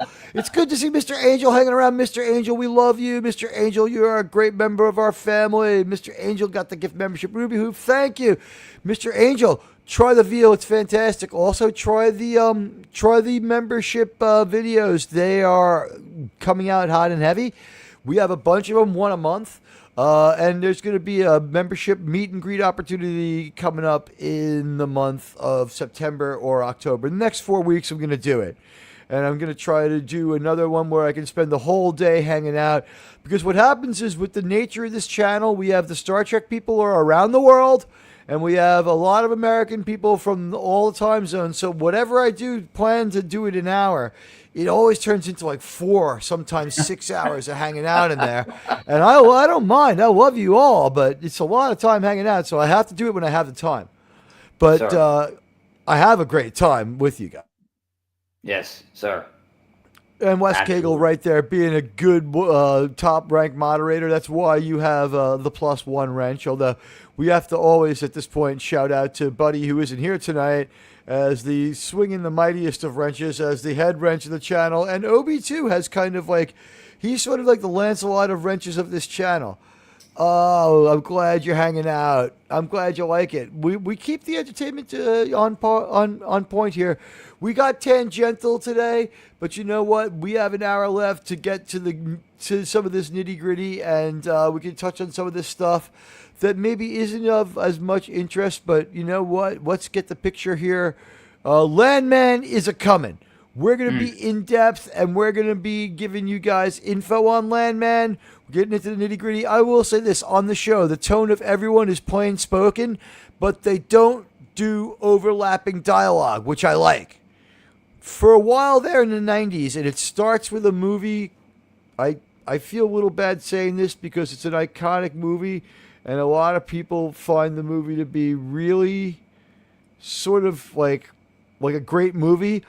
But one of the things that I kind of find corny about The Fugitive is that the overlapping dialogue of the marshals. Dare you? Harrison, calm down. Sir, that's controversial. Sir, it doesn't matter. Nobody cares. I don't care. Wow, hey, we got Harrison to agree with Trump. That's how often does that happen? I think Trump Never. doesn't Harrison voices anti-Trump commercials for some public interest group. That doesn't, you know what though? So what? As far as like my feelings about Harrison Ford, he doesn't have a Twitter account at all. I don't think he doesn't care, and most other times he comes off as based. Like, we should be beyond, we should not care who people vote for. It should be about your behavior. Tim Russ is going to get some attention before the end of the show. Tuvok is a fucking asshole, okay? All right, we're going to talk about Tuvok before the end of the show. And he's been told time and time and time and time again. Doesn't anyone see that this is wrong? But no, it just keeps going on. It's just like, you're Tuvok. And Ruby Hoove, that entertainment hit was purely for you as a reward and a thank you for bringing another member into the channel community. It's great. And the weekday show really has its own identity. It's, you know what? It's not like when I have Germ here. You know what makes him such a strong co-host? Honestly, I'm going to wax poetically right here. You know what makes Germ such a strong co-host for me? What's that? He doesn't outright scoff at what I say so much as he disagrees with a lot of what I say. But there's still at least a 20% overlap, and we are friends, so it's just like it doesn't bother me that he doesn't see it my way, which is a lost art in this country. Well, that's true. That's true. Yeah, it really, you know what, we can say that one. It's okay. We would all be better off if people could think different things without feeling offended by the fact that some people want things different than they do. Mm-hmm. We might all be better off. People would still be around if that was the case. Honestly, if people could disagree a little, like Germ just doesn't agree with my take on the Superman movie. There's only a 20% overlap, maybe 40%, because we did I don't hate it. You know what I mean? Which one? The Man of Steel? Well, we both kind of have a disdain for that one. The recent one, he holds it in higher regard than I do. He feels it was marketed wrong, and when he said that, he changed my feeling about the movie significantly because he was right, and I moved him just a little bit on the dumbness of it, but not massively, because he was a little more like grounded in Superman than I am, as far as comic book Superman is more important to him than cinematic Superman, and I am more a fan of what I would call cinematic Superman, like TV Superman, cartoon Superman, Lois and Clark, Superman and Lois. I like that Superman a lot. I try to keep Smallville, more than the comic books. So I understand how people could have a totally different view on it. I feel like they blew it with Lex Luthor. I agree with Doomcock on that one. However, that movie was built around a strong performance as Lex Luthor, but it's not Lex Luthor. Well, Nicholas Holt's performance is strong and good. It's just that's not a Lex Luthor character that we wanted. I heard it's true to that iteration's version of Lex Luthor that briefly they did him that way in the comics. But if they did, is this not from a comic that we didn't want to read later on? Well, I have to say, going back to what you were talking about, being able to voice disagreements without being disagreeable. That's how, Landman is always disagreeable. He agrees disagreeably. Oh my gosh! Hey, Ruby Hoove. But thank you so much. You bought Susan Dolan, Dolan and Words and Pictures and Wallace Lang and Keely Chow and my friend the M5 into the stream. You're all my friends, but the M5 is like one person that I actually have media on. I have M5 stuff somewhere on here from Ultimate Computer. And I thank you so much. Ruby Hoove, I'm flattered. That's really nice, man. Thank you. What can I do? I have to think of something. Oh my God, my brain is melting down. Thank you so much. You know what? I can play the New Trek nonsense video. It's 40 seconds. It's 22 seconds of pure nonsense. Here we go.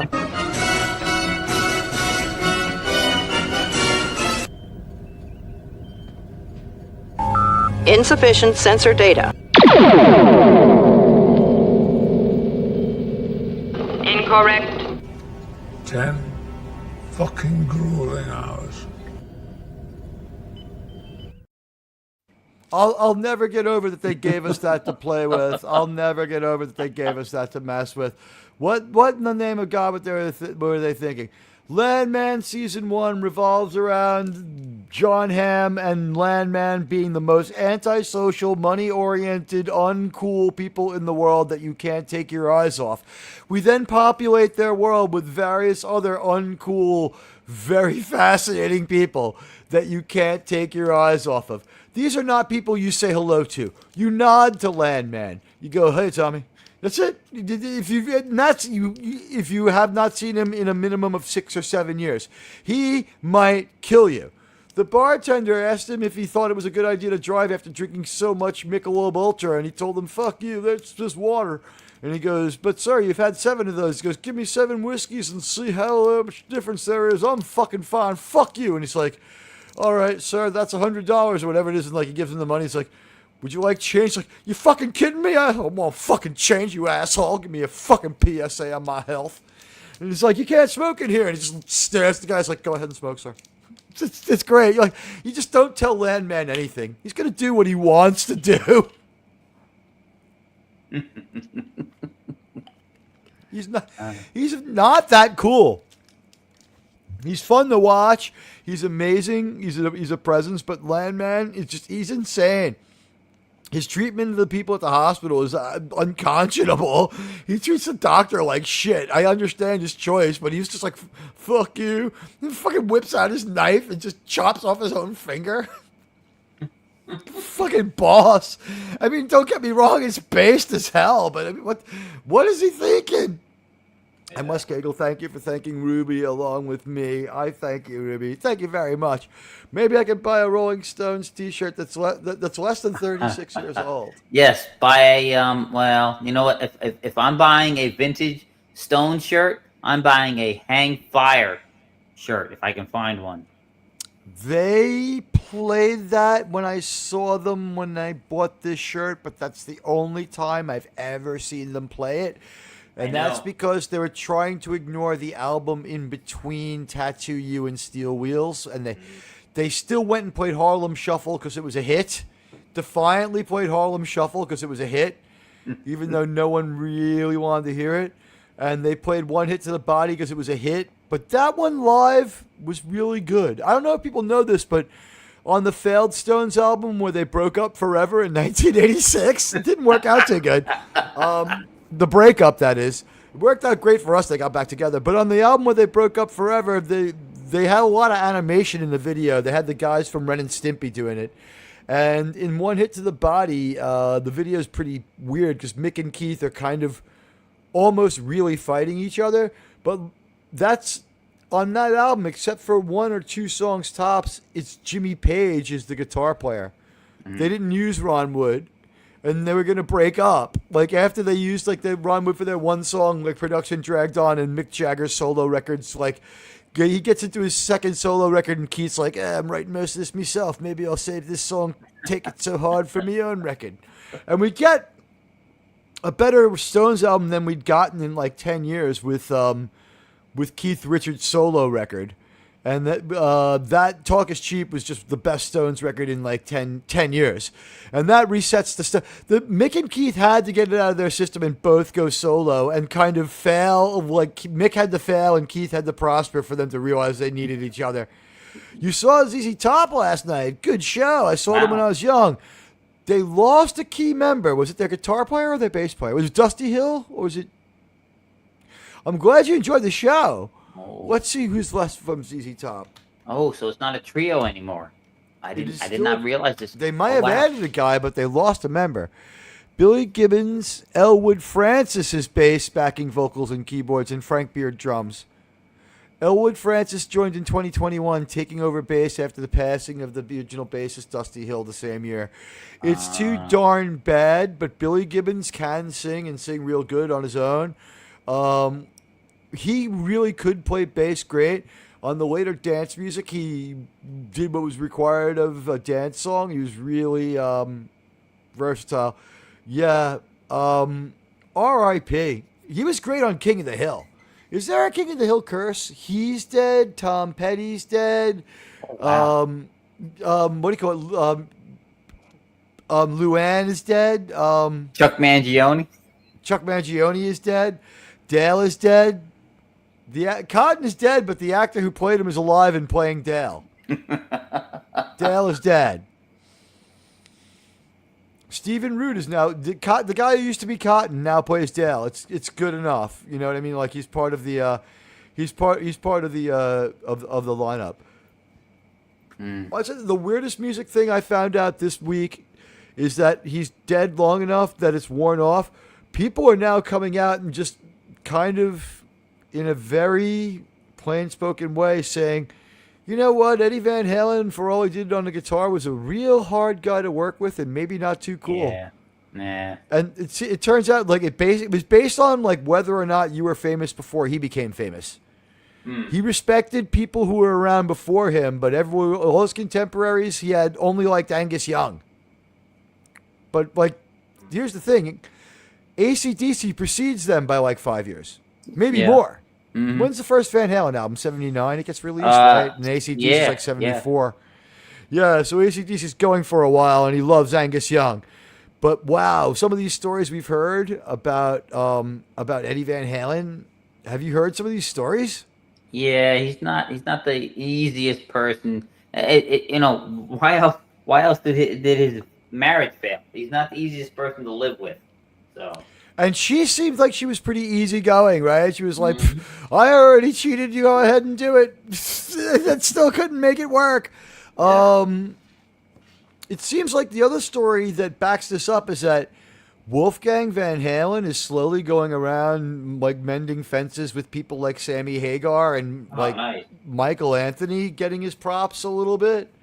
Oh, that's good because that was nobody bad. got it worse. Yeah. Nobody got it. That was bad. That was disgraceful. That was wrong. I don't think it was true either. I think it might have been spite. But I saw a video. It was older now, but like these things are now starting to really trend. I guess if you made one back in the day, you're it's paying off now. Imagine if somebody just like I give up, like they walked up, like all of a sudden they get this huge YouTube check. But You know what? Like Eddie Van Halen, I saw Eddie Van Halen live with Van Hagar and Metallica.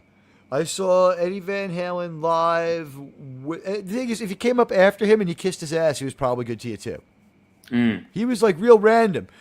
I found out the reason Sammy Hagar became their singer was mostly because Eddie didn't have like a burning level of disrespect for him for not being famous. Like he was already in a band that the Van Halen brothers were worshiping before they got famous called Montrose. Yeah. I had heard of that band and I knew Sammy Hagar was in it. I still don't know what the fuck they did, but I know they produced Sammy Hagar. Yeah. So Yep. they were like fans of Montrose. So it turns out Montrose fed into what they wanted Van Halen to be. And David Lee Roth always was to them like a compromise. And I don't think they realized what they had. But then I saw David Lee Roth with Steve Vai. And that lineup of all-stars with, and like with the other Billy guy, Sheehan. the bass weirdo. Yep. Billy Sheehan. He's really good, but it's like to play the bass that religiously and crazily. I mean, I play the bass. Sir, it gets boring. There's only so much you really want to know, sir.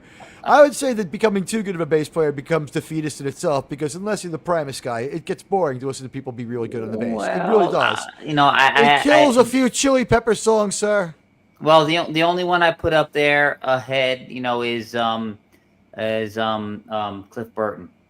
The man is Cliff Burton's sample size is too small, though. It's four records, two of them are EPs. Well, he was also in a group before Metallica, so there's other stuff. I guess you have technical stuff to gauge him on, but he was only going to get better.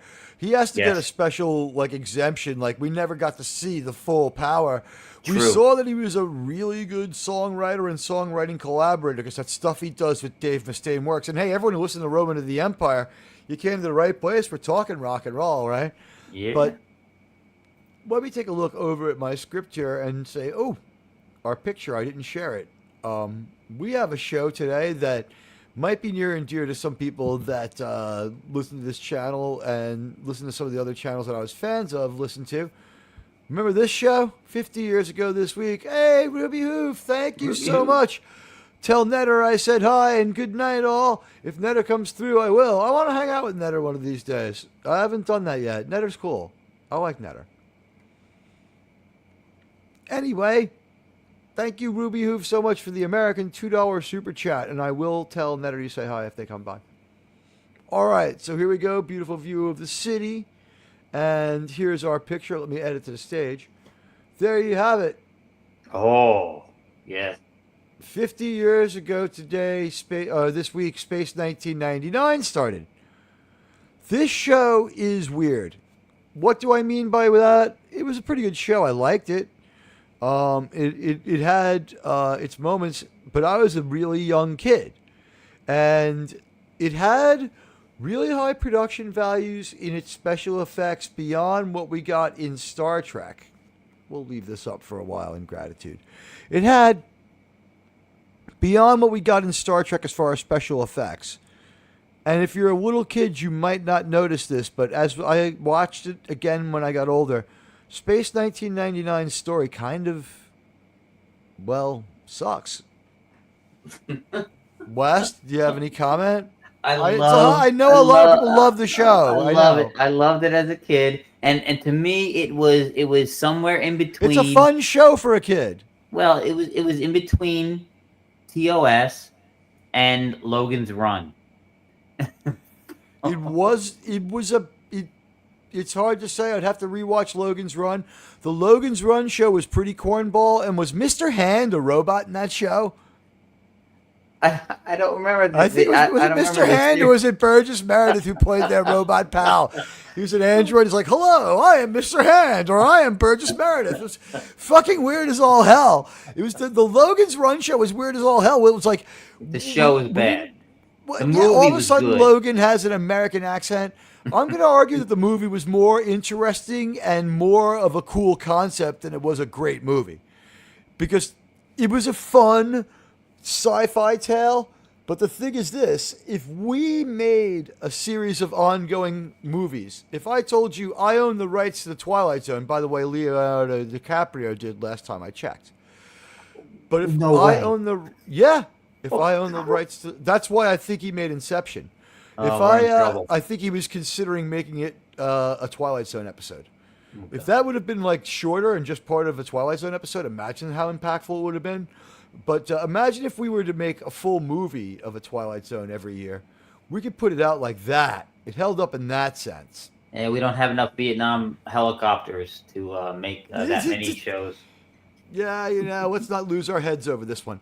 But for Space 1999, they have a couple of events, and they're celebrating 50 years out. And I just remember it just wasn't as impactful or as enjoyable as Star Trek ever. I remember a couple of times being a little bit bored. I remember a couple of times not being all that like psyched about it. And the event is over. We didn't cover it in time, but like I know that like the show that is not really the show doesn't have any connection to Space 1999 except they kept the sets and it was the same production company. But there was a show that people who like my channel used to watch on another channel called UFO. Yes. It's UFO, but the word is pronounced. And it was made in 1970, and it took place in a fictional in 1980. And if you're of a certain age, you'll remember it as a kid, and you got another hit of it again in like college age, because when they had the Sci-Fi Channel take off, that was their number one like thing, was a marathons of like old shows. So UFO got shown, and they established the moon base and the elevators that bring the moon interceptors up to the launch bay, and like the moon models, they keep all the exteriors and some of the interiors for the moon, and the shadow base becomes the moon base, and they do some work on it, and they make a new set. The show UFO ends because people can't hey, it's RRTNZ. You got here in time because Redford is next after Space 1999 being noted. R.I.P. Robert Redford, a giant of American cinema. Listening in while driving home, Chuck Norris can knock you unconscious with harsh language alone. Oh, RTNZ, I hope you'll take a listen to the part earlier where we were talking the natural. I think we had Landman stuff on screen, but we did a long, involved analogy about Landman, analogizing to King Arthur's tale. The bat is Excalibur. Billy the Bat Boy is Sir Gawain. Or is it Galahad? I forget. I think he's Galahad. In Excalibur. Yeah, Gawain is the one who is maybe Liam Neeson. I'm just not sure. I have to watch Excalibur again, but we did a big comparison on that one. I want to thank you. We did a $5 New Zealand dollar super chat. R.I.P. Redford, a giant of American cinema. Listening in while driving home, Chuck Norris can knock you unconscious with harsh language alone. Did you catch this one? RTN said the drinker, maybe it's his birthday. It wasn't clear. He really was drinking for once. Because I suspect that the drinker sometimes either waters down his drinks or some of it isn't alcohol. It's like he swaps in an iced tea every once in a while because he's too coherent, or he just has a honey badger beaver implanted on top of his own. Like a honey badger liver, rather, implanted on top of his own liver to take the extra damage, because he's too high functioning for someone who drinks as much as the character that he invented. Yep. No. He really just does too much. Too much discipline, too much work. The amount of editing he does, my God, and believe me, now I'm in a position to know he's a great inspiration to keeping my nose to the grindstone. I can't keep up to his work ethic, and he's so established that he's still just working hard. He was a giant of American cinema, Robert Redford, but Drinker came on today, and I super chatted him, and I got a phone call, but I was paying attention. I don't think he read my super chat. I'll watch the show at triple speed and see if it comes up on screen. He might have just riffed it off. I was on the phone and watching the screen the whole time. I was ready to mute the person when the super sticker came on, and just go back with fascinating, to see if he what he said about. I asked him what he thought of Taylor Sheridan, but someone else asked him the question anyway, and he was effusive about it. So, well, that's something he enjoys too. So we know we're on the right track with that. He gave the same opinion I had on something else too, which was very validating. The thing was, he was really drinking this time, and like he took like a couple of strong drinks, and someone said, "You got to drink one for Robert Redford." It's like, I'll take a small one for Robert Redford. I feel it already, kind of just like, and like it was only like a 2.5 hour stream, and like maybe he went out and had a few, and he was feeling real good, and he came home early from the pub, and he was just like, "I'll go and live stream and say hi to folks," and he was being like reading the chats right as they came, and it's like it was intimate for one of his streams because people just didn't know.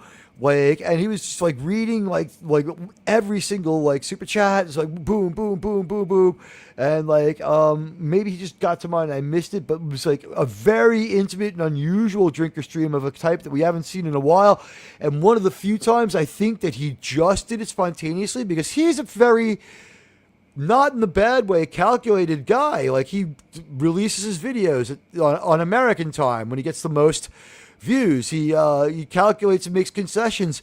He doesn't measure things in grams and centimeters. He uses the imperial measurements that Americans use and doesn't go with British weights and measures either. You know what I mean? He's sensitive to where the most English-speaking people who are going to consume his product are. He makes concessions to his audience. So the fact that that he went on spontaneously, I think we saw something kind of special. It was fun. Check out that drinker stream. You'll love it, RRTNZ. And Wes Cagle right there being the mod that I need on this show. Okay, so Space 1999, 50 years ago today. They killed 50 men. 50 men. Celebrity guests Nick Tate and Yasuko Nagazumi have already accepted the invite. I think, oh my God, and they got Barbara Bain. She's still around? Yeah, she is. She is. Yeah. This is not a recent picture. No. And we have Nick Tate. Now, this guy, I think, is also in UFO, Nick Tate. I think you're right. I think you're right. This guy is in UFO. The problem with the Andersons and all their shows, except for Thunderbirds and maybe even Thunderbirds, is this. They're really great model makers. They had to start working exclusively on a European schedule, and their shows came out in syndication in America after a certain point because they couldn't keep up with American production schedules, especially with UFO. Their second season was like a year late. And that becomes like a standard. With Space 1999, they managed to get their season 2 on when season 3 should have been ending. Like, it was like late as hell. And they made a lot more interesting models. Now, Space 1999, a little more excuses. The marriage is breaking up between the people who are the creatives. The problem with Space 1999 is the problem with UFO. The live action side doesn't match the special effects side. The live action side has potential and is good. It's had good-hearted science fiction, but it's kind of like it's not modern science fiction. It's of an older kind of science fiction. It's a hard science fiction, but a science fiction that's hard science fiction of the 50s and 60s. The UFO writers in their 40s would have been born in the 20s and 30s. They were older. They were, old as Gene Roddenberry, maybe older. And they're thinking about like Flapper Girls is what turns these guys on. That's their youth. And so with UFO, their sci-fi, it's kind of a Ming the Merciless sort of enemy. We never get their leader. We never get enough on the enemies. When we see them, they are interesting. They do look cool, but there's not enough story about the bad guys. What happens in UFO is we hear the UFOs are attacking. We try to stop them. Sometimes we stop them at the moon. If we don't, they attack again. If we stop them at the moon, they attack again. One of them inevitably slips through. It crashes somewhere, always in England. Then we play the really cool Shadow Organization music. The Shadow Organization is a film studio masquerading as a spy organization and paramilitary group. Masquerading as a film studio.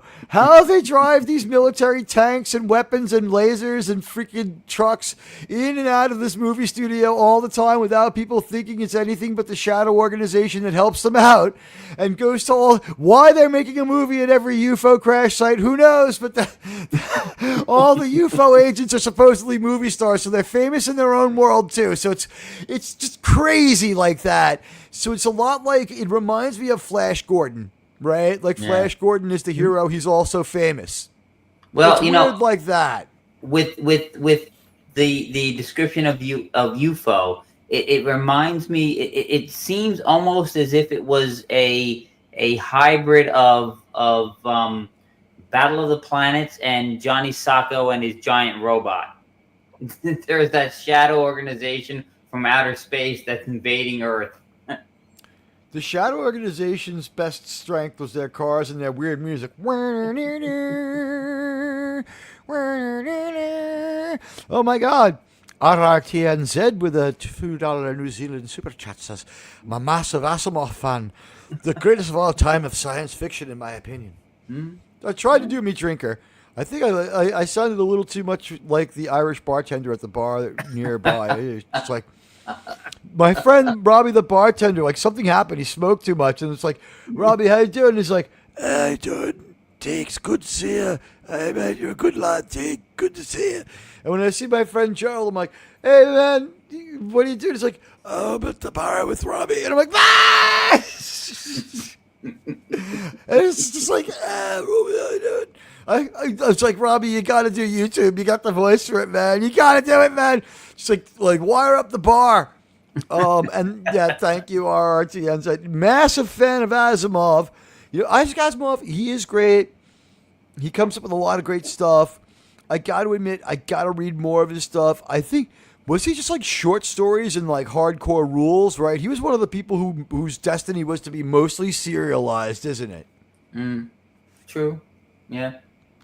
He's like a he's kind of like a sci-fi Alfred Hitchcock kind of guy. So I think you're right. I think he also called up Gene Roddenberry and told him that his opening narration for this Star Trek show that it wasn't on the air yet needed a little bit of work. Because I know that like Brian De Palma or someone like that rewrote the opening crawl of Star Wars. So like it's not that you may not have gone far enough in a few places, George. So this is the thing. A lot of books. Ready? So notable short stories are Nightfall, The Last Question. He wrote a lot of science fiction books that are of a nonfiction nature, where he wrote numerous books explaining scientific concepts, such as Isaac Asimov's Guide to Science and Understanding Physics, and his autobiography. The thing is, he also is a big part of explaining the 2001 movie. He's in the documentary explaining that movie, where he's like, nope, that's what they're trying to do. The Foundation series, a saga detailing the fall of the vast galactic empire and the efforts to preserve the knowledge through the setting of the Foundation. I've got to get these on. You know what? I'm going to get my Audible back and start listening to some of this Asimov. I need more foundational sci-fi stuff. I keep listening and re-listening to George Lucas's screenplay book because it's so basic. You know what I mean? It gives you a good idea of what to expect as a reviewer. Every reviewer should get George Lucas's 30-day screenwriting challenge for everybody. It's just great. Even if you want to understand movies better, George Lucas just talking about the process is invaluable. The Robot series, a series featuring the famous 3 laws of robotics, which explored the human-robot interaction, such as I, Robot, and The Caves of Steel. I, Robot, I realize is not 2 titles. I'm just fucking around there.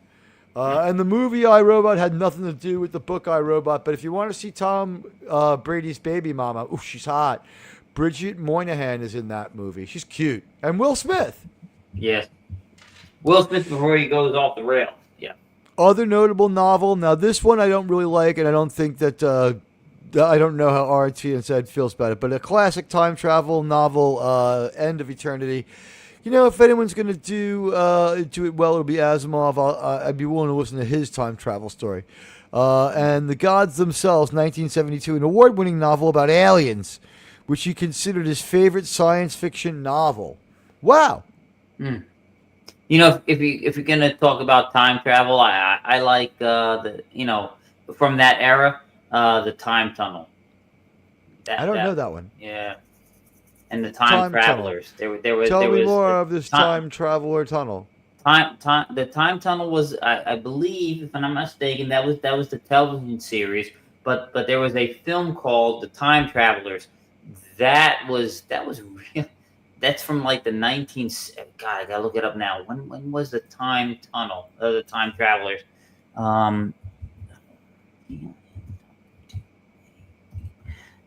Travelers. Oh God, all I get is the time. Oh, there it is, 1964. The Time Travelers. It was with John Hoyt, Preston Foster. They were a bunch of scientists who were experimenting with. It was almost they had a screen up where they could project themselves into the past or into the future, and it eventually they ended up with some kind of paradox where they were in a loop where they were finding themselves. I can't do it trapped justice. in a causality. Yeah, Trapped you guys have got the to so-called watch it. Yeah. temporal causality loop from Star Trek. Yeah, you've got to go temporal see it. It's really causality. good. It's very good. It's a very good film. All right, I will check it out. I mean, you know what? Does Tuck Everlasting count as time travel? Probably not. Well, Time After Time. I like Time After Time. That's a good movie. Dr. Bashir's uncle is good in that movie. Oh, all right. Really? Okay, cool. Roddy McDowell is I'm sorry. Is he? Is Roddy McDowell his uncle? Malcolm McDowell. Sorry. Okay. McDowell. Okay. Malcolm. The guy, that's why Malcolm McDowell's in so many of my video essays. I show him from Clockwork Orange where there has his eyes stuck open. I show that a lot in my, and I like to do that and then cut to Bashir, like when Bashir does a surprise face and he pops his eyes out, because that's where you can see their resemblance. You know what's funny is if you ask any trivia question, this is the most confusing Jeopardy question. You ready? Now I can ask Wes Cagle. You ready? Sure. Wes Cagle. This Star Trek actor plays Dr. Bashir. He's known as Alexander Al Fadl. Aside from getting into neon a visitor's pants, he also has a very famous uncle. Who do you know that uncle's name? You're on Jeopardy. Go ahead. No, Malcolm McDowell. Who is? Oh, I'm sorry. incorrect. Who is Malcolm Incorrect. McDowell? You got to phrase it in the form of a question, sir.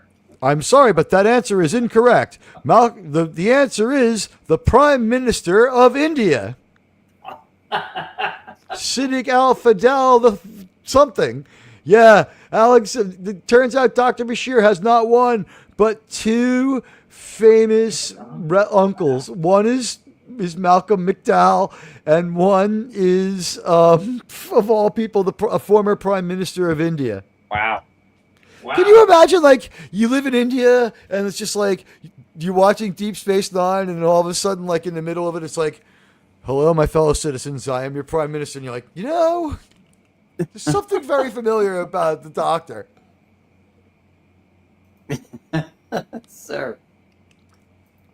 So I was watching Deep Space Nine after the news, and I just kept thinking, like, the president seems pretty cool. He seems like the kind of guy who maybe has medical knowledge. Anyway, here we go. We had a vote. I put it up when I made the stream live. 14 of you have taken advantage of this poll, and it is of these, because there are so many classics. We went with the 4 that I could think of that are the biggest. Of these, which is your favorite Robert Redford movie? Butch Cassidy and the Sundance Kid, 21%. The Natural ran away with it, got 50% of the vote. All the President's Men, 14%. Jeremiah Johnson, also 14%. I watched Jeremiah Johnson from start to finish for the first time ever the other day. I'd never done it before. I'd always thought the movie was weird and slow. What I found out is it has a really weird and slow opening 20 minutes. One of the things that happened was I had a chance to watch it, and I noticed I can watch this movie at will, and I'm like, oh, it's slow and it's long.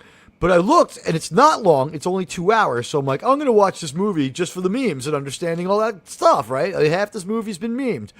So I watched it, and the thing I noticed was it was written by the Conan writer. It's John Milius. Okay. Yeah, it's John Milius. And it's actually a relatively efficient 2-hour story with almost no dialogue.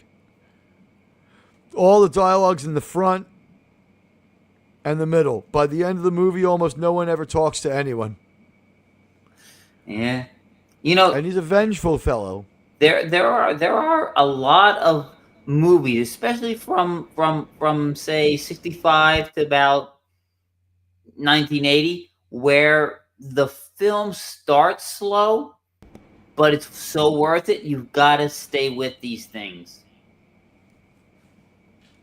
Yeah, you're right. You are right. And also, like Jason Love, welcome, life. Don't talk to me about life. Alan Rickman really won me over in that role. He saved that movie because that movie went a bit too far in a few places as well. That movie was a little like it was a good movie as far as it had the money to visualize some stuff. I didn't think I would find myself at a point now where I'm really burned out on Martin Freeman. I don't like the Bilbo actor that much anymore. I find him boring. He's in too much shit, man. He is the British Pedro Pascal. Anyone else want to vote in our poll? All right. 3, 2, 1, pause. Bang. Oh, sirs and madams. Of these, your favorite is the natural. The motion is carried. So say we all. Guys, we got a big show coming up for you on Thursday. If we do Thursday's show, and it looks like we will, we should have a rotating cast of Insanity. And we will be talking all about the first, couple of 3 episodes of Landman. We're not going to do... we might take a week off and then start Landman later. Because what happens is this. We have until November 5th or 6th for Landman. We're not even into October yet. So we could almost go episode by episode of Landman Season 1. So I don't know if let's see how the panel feels. We haven't streamed... We only streamed together once in the last 3 weeks. Maybe we want to do it again. Because we took a break there from Strange New Worlds. Landman, just to have a refreshing topic and talk to the other people that we did Strange New Worlds with about a show that isn't terrible, might make it worthwhile to convene on Thursday. I'm going to have to leave it up to my panel. If I can get quorum, I'll do it. I feel like with the Landman discussion, the bench is deep enough because Wes Cagle will take part in the Landman discussions. He wouldn't take part in the Strange New Worlds discussions for understandable reasons, actually. What, do you want to give me brain cancer? Good Lord. You watched it anyway. I don't know why you didn't come on the show, but I'll give you a chance now to tell you. What did you think about the when we went and found the Doomsday Machine was the garbage picking machine and was fucking captained by J.D. Vance? The fuck was up with that? I'm insulted. In his Tesla uniform. You know what? I wasn't insulted politically. My intelligence was insulted by the low level of story. It was shit. I mean, if you wanted to, I really do not like to give those people the courage of even the unpopular cause of political convictions of which they champion, because I feel that they are very manipulative, usury, kind of use-ish people. I feel they kind of use people. I feel they use their caste. I feel they're unfair to their caste. We're wrapping up, don't worry, guys, but I feel that they use their caste. I feel they're unfair to the people who work for them. And I feel that Secret Hideout is just a scam, and I think that it's a great place to be a writer if you're one of the 20 producers doing jack shit. But poor Melissa Navia is a real human being who has to have that crazy haircut. Watch her say fuck you for seasons 4 and 5. She's like, nah, you're not dragging that shit out over 2 years with reshoots. No way. I bet you she shows up for next season with just like a short pixie cut. Teags should not be still running around with that haircut. It's taken forever to get these 3 seasons out. We met this character, what will be 10 years before this. Should she still be acting exactly the same as she did when she was a brash kid? And the supercut we could make of her fucking back talking Captain Pike would last 7 or 8 minutes. Anyway, leave me a like and follow. Leave me a like if you haven't already. Could you please also do me a favor? I'll do it the same way George Lucas does in the 30-day film writing challenge. It's so funny. The 30-day film writing challenge for everyone, the most passionate chapter is the one about not making your script incorrect, but equally passionate, tied, was the snacks that he likes to have around him while he writes. It was hilarious. It's like, you're going to want to take the phone off the hook and turn off your pager. That's how old it is. And turn off your pager. Don't get distracted by life's unimportant things. Close the door and ignore your children. Hire someone to take care of them. Don't go a bit too far in a few places. And he just gives his take. And unfortunately, the thing that sucks about the book is that it's not in his voice. And I haven't done my Lucas imitation in so long that I've kind of lost it a little bit lost the edge on the Lucas thing. But I do recommend the 30-day screenwriting challenge for everyone. Because what's funny is he does the ask the way I'll do it. It's like every 8 or 9 minutes, because it's like 12 magazine articles strapped together into what's supposedly a book. It takes 90 minutes to listen to. It's like And that's why you should never put in a poorly formatted script. That's more on point. And that's why you should never put in a poorly formatted script. Hello, and thank you for buying this book. You've taken a meaningful step forward in your development as a film writer. But could you do me a favor? Could you go to Amazon and give this book a 5-star review? Thank you. Formatting. The Hero's Journey. Write what you know. Write what you know. I was like, oh, this should be something. The guy who wrote Star Wars and Indiana Jones, he's like, I'm like, he'll never pay this off. And within 3 minutes, he's like, as I sat there as a kid looking up at the sky in the South California desert. And I was like, wow, he did. Wow, he paid that shit off. So, Outlaw Bill, hey, what's going on, buddy? Think you won a membership earlier. As you can see, you're in the green. It's good to see you. You didn't do Monday Night Football. I was looking to see if you were going to do that one. Are you going to do Thursday? I might be there early. I have a show on Thursday night, though. We're going to be doing some more stuff then. But Wes Cagle, you usually do stuff with Dadman and other shit. What are you up to this week? I'm not. Don't leave. Sure. Sydney Sweeney's coming, guys. Oh, yeah. And when I say she's coming, The train is a coming. oh boy. Well, Just get away from that rack. Let everyone else see it. Me and Dadman do a stream on Wednesdays. I'm not sure, given that he's just getting back from vacation, so it may be another week before that one. But that's where you I just want to rub your shoulder, Sydney. Oh, Let me not massage the your shoulder. back, honey. A little lower. You like that? I know you like that, baby. Yes, sir. Sydney, you look. I gotta tell you, Sydney, you looked great in anything, but those jeans are fucking ugly as shit. Everyone's buying them. They're mom jeans. Well, that's the look right now, is shapeless denim, and it sucks because women have hot bodies like never before because health wasn't a thing until now. But yeah, they're going back to shapeless, baggy 80s clothes where we'll never know if women have hot bodies or not until it's past the point of commitment. Oh, we've all been there where you find yourself with a Jess Bush. Sirs. Oh, sirs and madams. Oh, Sir. madams and sirs. Oh, sir. Wes Cagle is in the seat of envy. You might want to turn your camera on and look down, sir. You are in quite the Silicon. We sent Wes to the Silicon Valley, guys. All right. We love you all. You know her. You love her. Thank you to everybody. Especially, I want to thank the people who came here tonight. The weekday show is brought to you by Admiral Teags' love of pop culture, Wes Cagle sitting in for the great Resolute Germ, the love of the panel, my fellow Star Trek panelists, and the generosity of viewers like the Dead Man, DJ Poinius, who's a member of 13 Months, and Miskatonic Madman, who gave us Reason to Sing, Ruby Hoove, who's gifted 6 memberships tonight to the show, and a couple of super chats. And RRTNZ, our buddy from Kiwi Land, he's just the best. With the RIP to Redford, we ended it with my favorite Redford movie is probably The Natural, number 2, Butch and Sundance, number 3, 3 Days of the Condor. You want to try to name any others?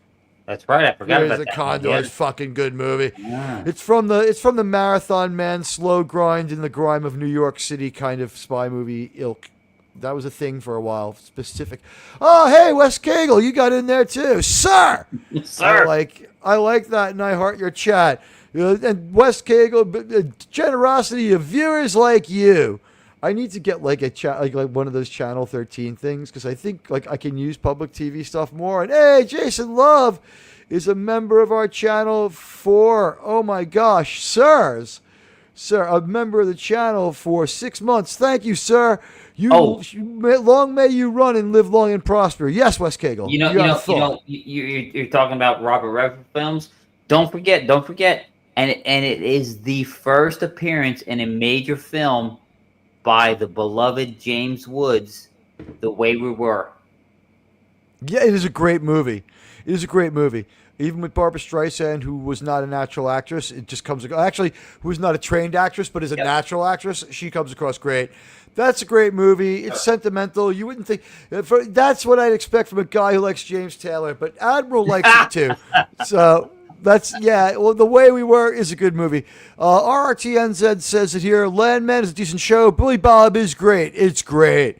The Kid Who Plays His Son is great. I do like The Kid Who Plays His Son. I think that's why we see the football montage, or if that's not Landman's past, because the son can handle himself physically, and he's only been to college, and he's made it almost to the end before he just gave up. We'll find out more about that. I'm in the middle of the season. The wife and daughter, not so much. Allie Larder from Heroes can act. She, you might not believe this, but the two of them, the daughter, RRTNZ, Michelle Randolph, is in 1923. She is the one who gets bit by the wolf. She's the hot blonde chick from 1923, not Alex, the other one. So she's actually 28 years old playing 18. She actually, you might want to reassess her acting because she's beautiful and she's here to stay. Taylor Sheridan loves her. The lady lawyer being ridiculous. The show needed some kind of villain who was an anti-hero, flawed hero. She's showing everything that's wrong with society, and she was a heavy-handed allegory when they stood at the bottom of the windmills, and he's like, not only do I know these things are going to give you cancer and kill all the birds, they're wild as fuck.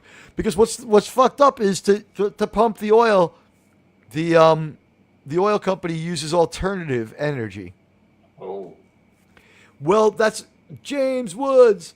Vampires is what it is because of Mr. Woods. Mm-hmm.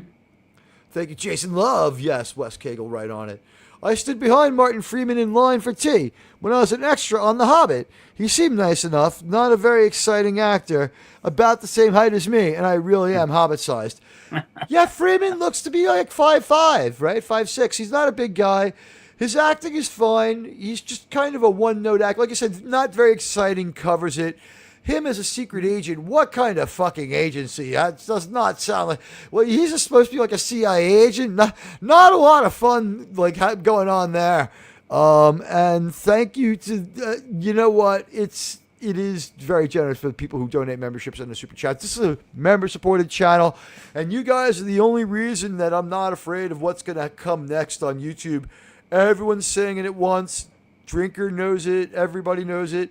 And you guys, you won't let the sun go down on me. We're going to be around.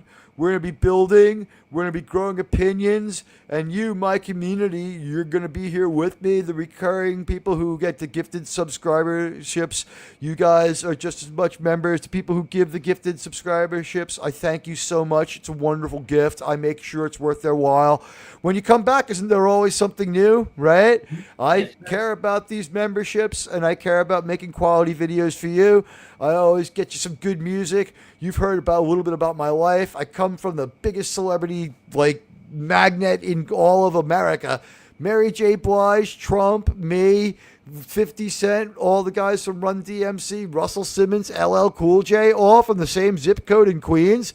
There's something about Jamaica. Yo, Jamaica nice. It's not the nation of Jamaica. It's Jamaica, Queens. It means beaver pelt. It means beavers in the English language, and it is the home of Samuel King, who signed the Declaration of Independence. Did you know that?